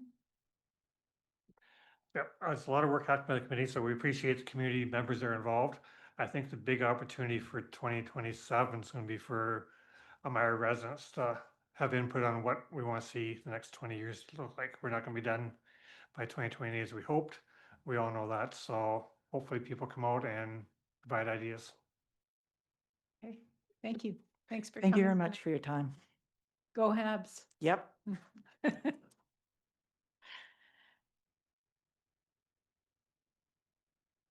Okay, we have 5 consent items. I know Councillor Burgess is declaring a conflict on 4432. So are you just going to recuse yourself for the whole thing? All right. Can I have a motion for the consent items? Councillor Bryant, seconded by Councillor Cadeau. All those in favor? And that's carried. You want to call them back in? Come on back. All right, we have no unfinished business. Council business. This was a really long agenda. Okay. Closing of the termite program, Chief Building Official Dan Sharina. Mr. Sharina, you're up. Thank you, Mayor. Good evening. This is regarding our termite program. So just a little history. In 2019, the township recognized these little buggers in our township and some of the properties and areas. In 2020, council was chomping to approve a 5-year termite program. This involved a termite specialist that between 21 and 2025. So last year was the last year of our termite program. It was a very successful program. It had about 99% eradication of the termites. And the consultant basically recommended that the program be closed and discontinued. Staff is looking to, for just the duration of time, is sending out reminders of do's and don'ts for their properties just to maintain how the status that we have right now in the eradication. Yeah, that's basically it. Okay, thank you. Other questions? Councillor Schwint. It's nice to have a win in a program, and so grateful for that. I am a little bit surprised though that we can stop it now after 99% success. I know in dealing with animals and agriculture, all of a sudden 1% starts to grow again. So how do we monitor that going forward? Does it make sense in 2 years to have a memo in our book that, hey, think about this again and evaluate whether we should do another testing, or how confident are we we're good? Ms. Freese. Yeah, we can put it on our work plan for 2 years from now and then follow up with council at that time. That's doable. Okay. Anything else? Councillor Grant. Yeah, I think that answers my question as well. I had concerns because I know Guelph residents had canceled their termite program and are now dealing with a resurgent of termites. So my main concern is just continued monitoring to some extent, so that we're making sure that they're not coming back. Okay. Someone want to move the motion? Councillor Grant, Councillor Schwint, all those in favor? And that's carried. Thank you. Overtime policy, Councillor Burgess, you have a motion on the floor, or on the books, not on the floor yet. Thanks, Mayor Shantz. Yeah, if I can just address this here. As everyone here is aware, we have been having high property tax increases year over year, which are unsustainable. I know council has been talking to CAO Brenneman to really focus in on the departments and the directors to try and help get these situations under control. and I appreciate the work he has been doing for us. But tonight I want to make a motion on staff overtime. Right now we have an overtime policy for Woolwich, but it's not being enforced across all the departments, and there's a lack of oversight on it. Currently, some staff have been able to take overtime with no justifications or attempt to take time off in lieu. Our overtime salary expense has become a large, unbudgeted expense that has ballooned to many hundreds of thousands of dollars, which for the size of our budget is a large item. I am bringing this motion today to direct staff that this item needs to be addressed urgently and as a priority. If this passes tonight, this is another item that will help with getting our budget under control and help set up the next council for success.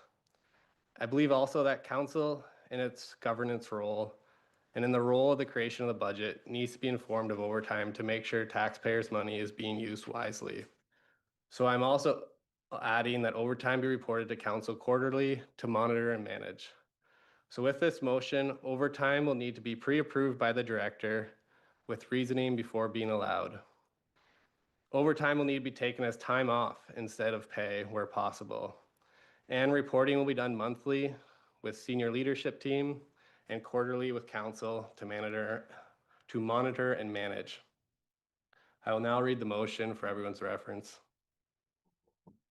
Whereas the Township of Woolwich has had 4 years of high tax increases of 8.03, 8.7, 10%, and 7.8%.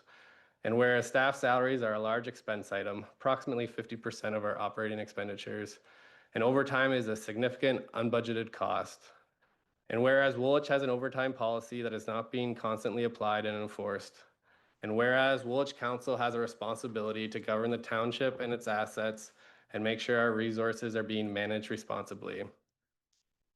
Now, therefore, let it be resolved that the Council of the Township of Woolwich directs staff to, number one, enforce the existing Woolwich overtime policy consistently across all the organizations and departments. Number two, require all overtime or lieu time be approved from the director or designate in advance with reasoning, aside from emergency call-ins, of course. Number three, require all overtime to be reported to SMT, the senior management team, monthly and reported to council quarterly. And number four, require overtime worked to be taken off as taken off in lieu of payment where possible. So I will move that motion if someone wants to second that. Councillor Bryan. Discussion. Councillor Grant.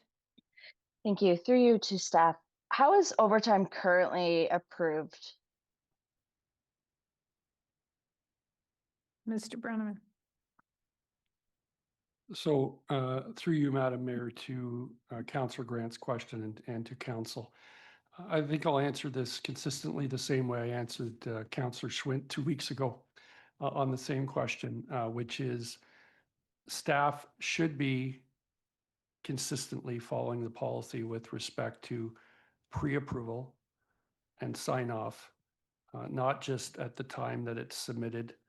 And the issue that is being addressed on the transformation and continuous improvement journey is to make sure that we are consistent across our organization with respect to who's approving, the pre-approval that's done, and then the tracking and monitoring that's done as well.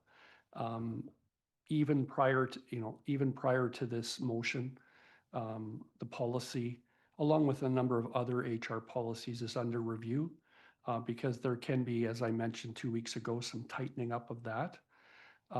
So that's the reality of the current situation. Again, just to summarize, Councillor Grant, the policy speaks to the fact that the director or the designate, the policy already says that there should be a pre-approval. I think part of the tightening up is that the policy has never spoke to a form. So approval could be in the way of an email or something in writing, et cetera. But we, as I said 2 weeks ago, we want to bring greater consistency and structure and discipline to the fact that everybody's dealing with the same template. That's one of the changes that we'll be implementing even in advance of the policy review, again, in the spirit of tightening up the process. Thank you. And so a designate would be a supervisor or a manager for a particular employee? Correct. Okay. And sorry, Councillor Burgess, if you could remind me, does your motion already take that into account then? We're just reiterating what's already the policy? Yes, so point two there is pointing out what's kind of not being enforced or applied at this point, and just laying that out that that is an important thing to touch on and kind of be enforced at this time.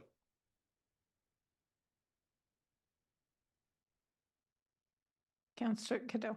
Thanks, Mayor. Through you, thanks to Councillor Burgess for bringing this forward. I'm going to support the motion because overtime is a legitimate budget issue. It's something that we've raised and discussed extensively during budget and in subsequent meetings, but I want to be clear that I think that this motion is somewhat banal in that it's going to do little to address key concerns, which is why overtime is happening.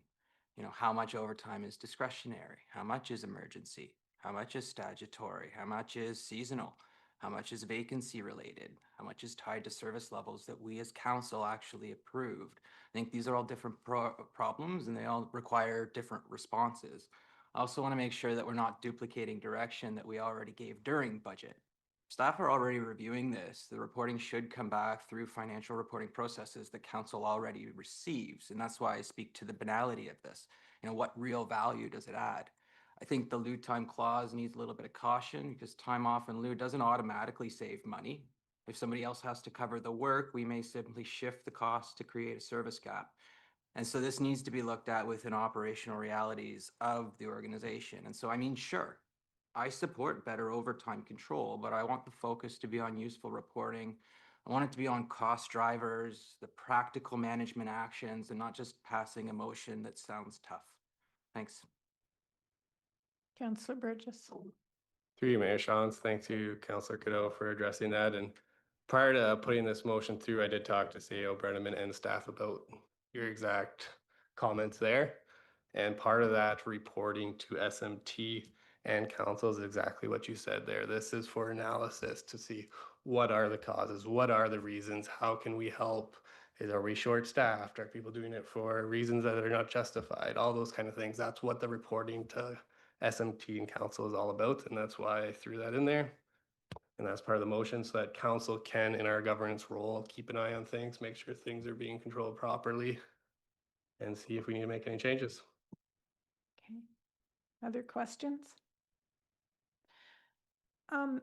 Mr. Lynn, you indicated that we would have reporting that would give us a better handle on the overtime.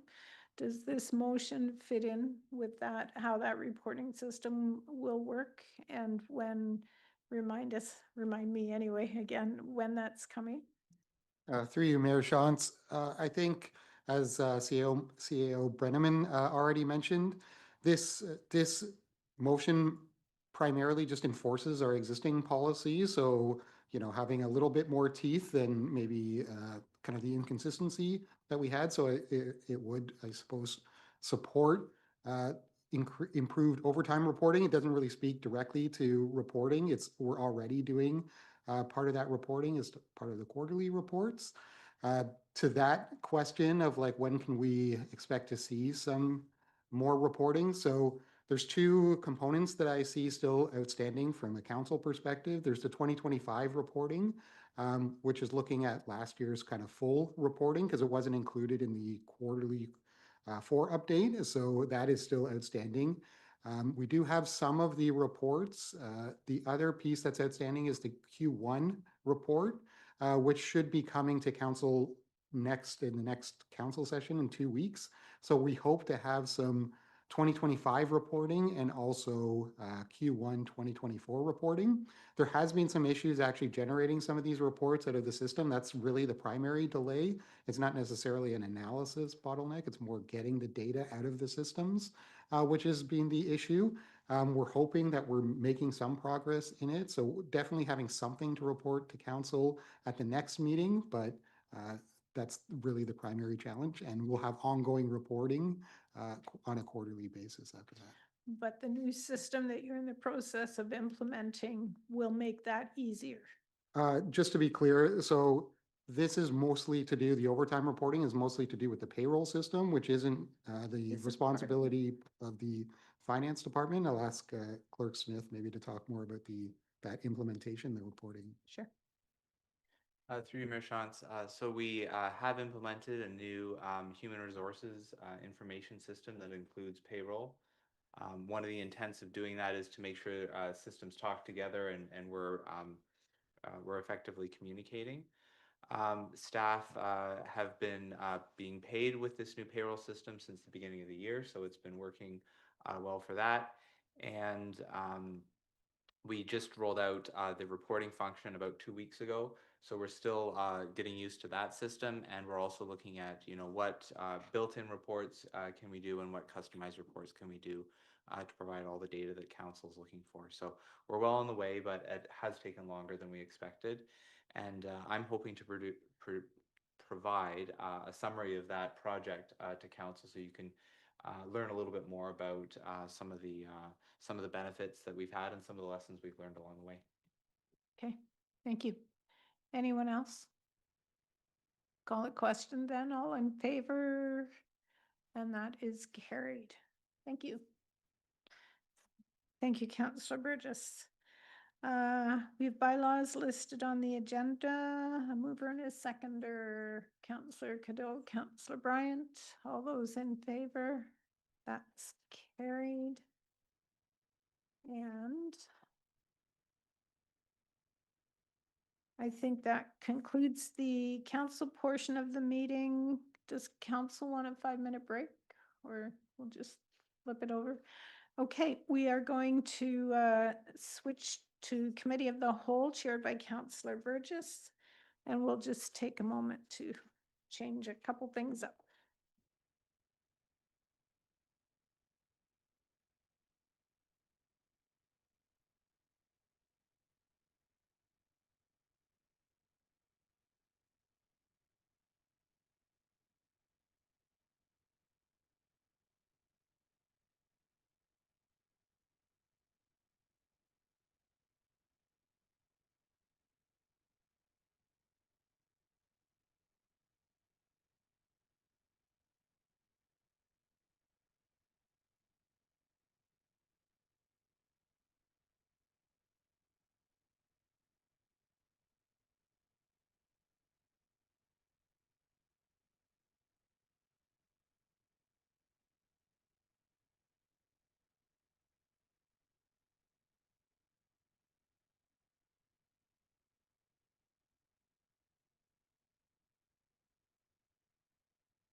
Good evening. We are now meeting as Committee of the Whole for items that require more debate and discussion.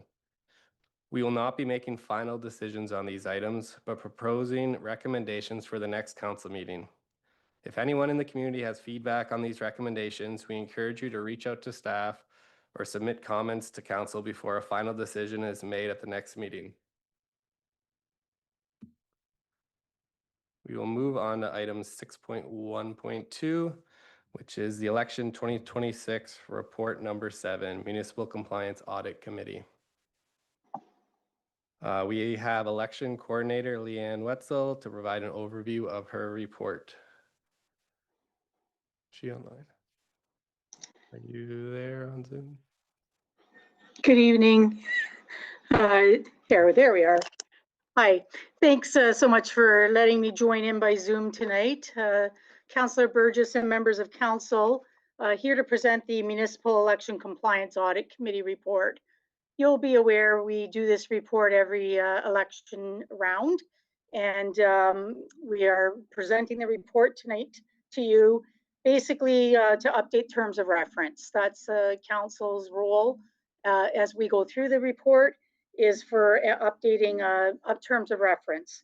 The committee that we have is a joint committee among all 8 municipalities within the region of Waterloo, plus the city of Guelph.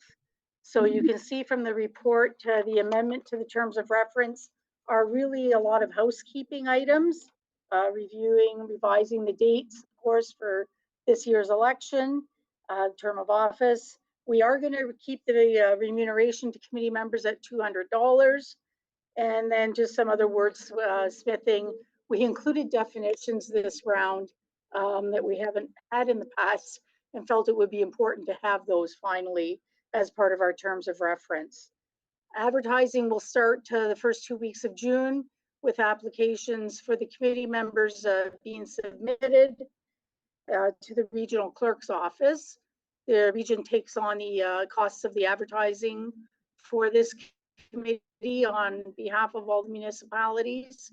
And we then, or Jeff, or sorry, Clerk Smith as clerk will meet with the and the regional clerk and the City of Guelph clerk, and they will then choose the members. There will be a total of 10 members on the committee, and if we do end up with a compliance audit meeting, we would need a minimum of 5 members for holding a meeting. So at the time of an application, then on for the member to have the meeting. And I think that's pretty much everything I wanted to present. All right, thank you, Leanne.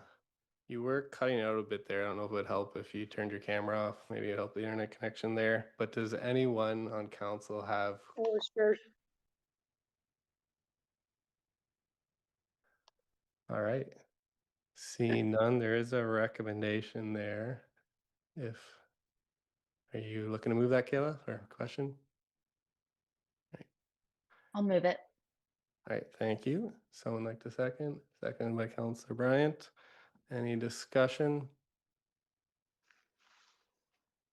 Seeing none, I'll call the question. All those in favor? And that's carried. All right. Thank you, Leanne. Next up, we have other business already. So we got Mayor's report on regional matters. Do you have any updates there, Mayor Shantz? I do. We've been having regular meetings on the water allocation.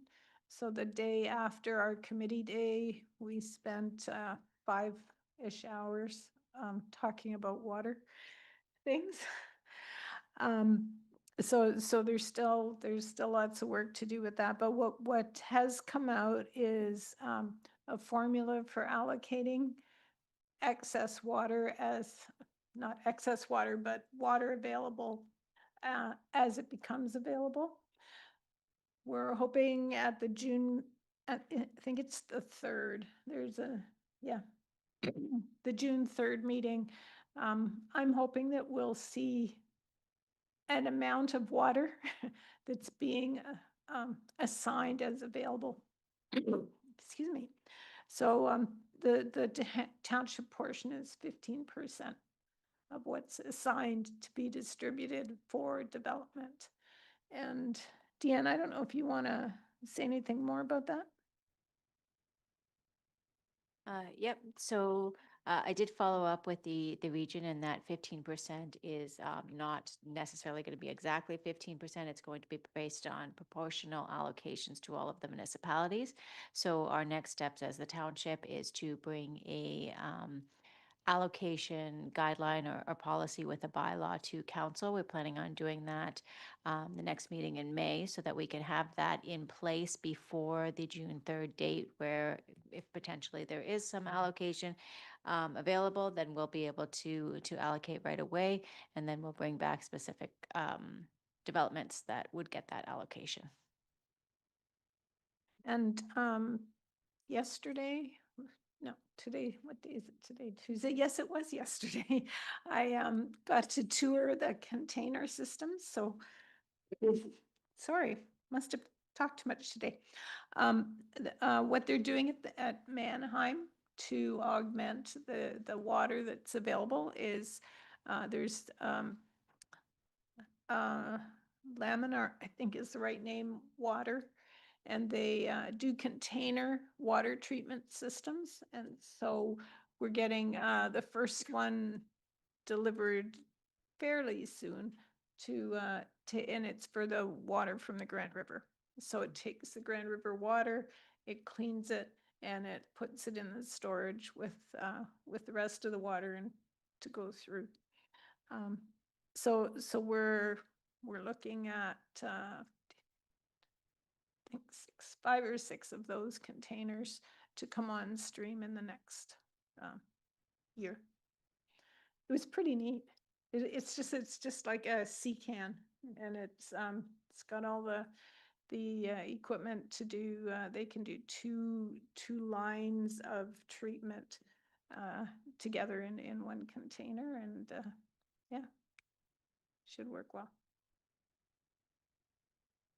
Thanks for the update, Mayor Shawns. I know the water crisis issue is on a lot of people's minds right now. Councillor Swint, did you want to add something? I guess a couple questions if I could.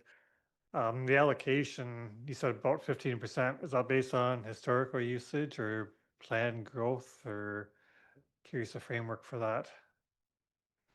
Yeah, I can respond to that through you, Mr. Chair. So it is based on population projections from now until 2051. So that's our planning horizon.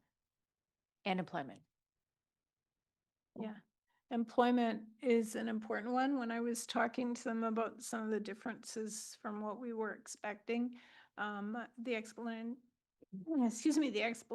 I was given was that it was taking into different employment scenarios. So I do have a question that I hope I'll get an answer to regarding our employment versus employment, because a lot of that employment is in the East Side lands, and so our portion versus the Cambridge portion. Councillor Cadeau. Thanks, Chair Burgess. Through you to probably Director Freeze. The allocation piece, when we get our 15 or so %, do we have a good sense on where we're going to be putting that on our end? Yes, through you, Mr. Chair, we've developed a priority list. So we have we have an understanding of all of the applications that we have currently in the queue, which ones are getting closer to development, which ones are priorities based on whatever priorities that we've identified for the township. So yeah, we have a really good idea of what needs water right away, what's going to be asking, or what developments are going to be asking, and where we think the allocation should go. But we will be bringing that back with an allocation policy to council. Thank you. Councillor Schwint. That was where I was going to with my question. We get that policy presented to us in 2 weeks' time, I think you said. How are we going to have any kind of consultation period with the parties? Because it's going to be a hot button issue, I think. And I'm assuming that we're hoping 2 weeks later we can start allocating.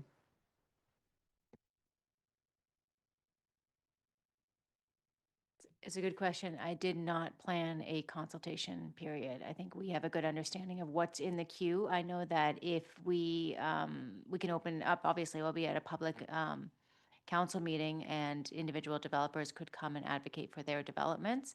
But that would be the opportunity for a public consultation would just be for them to allocate or them to advocate for their developments. Mayor Shawns. Thanks. I know we have met with a number, if not all of the folks that are on our top priority list. Maybe you can Yes, most of correct them. me if I'm wrong. Yeah, most of them we have, yeah.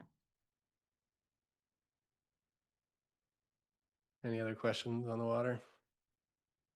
All right, seeing none, moving on to the next item here, council reports and updates. Does anyone have any updates for us? All right, seeing none.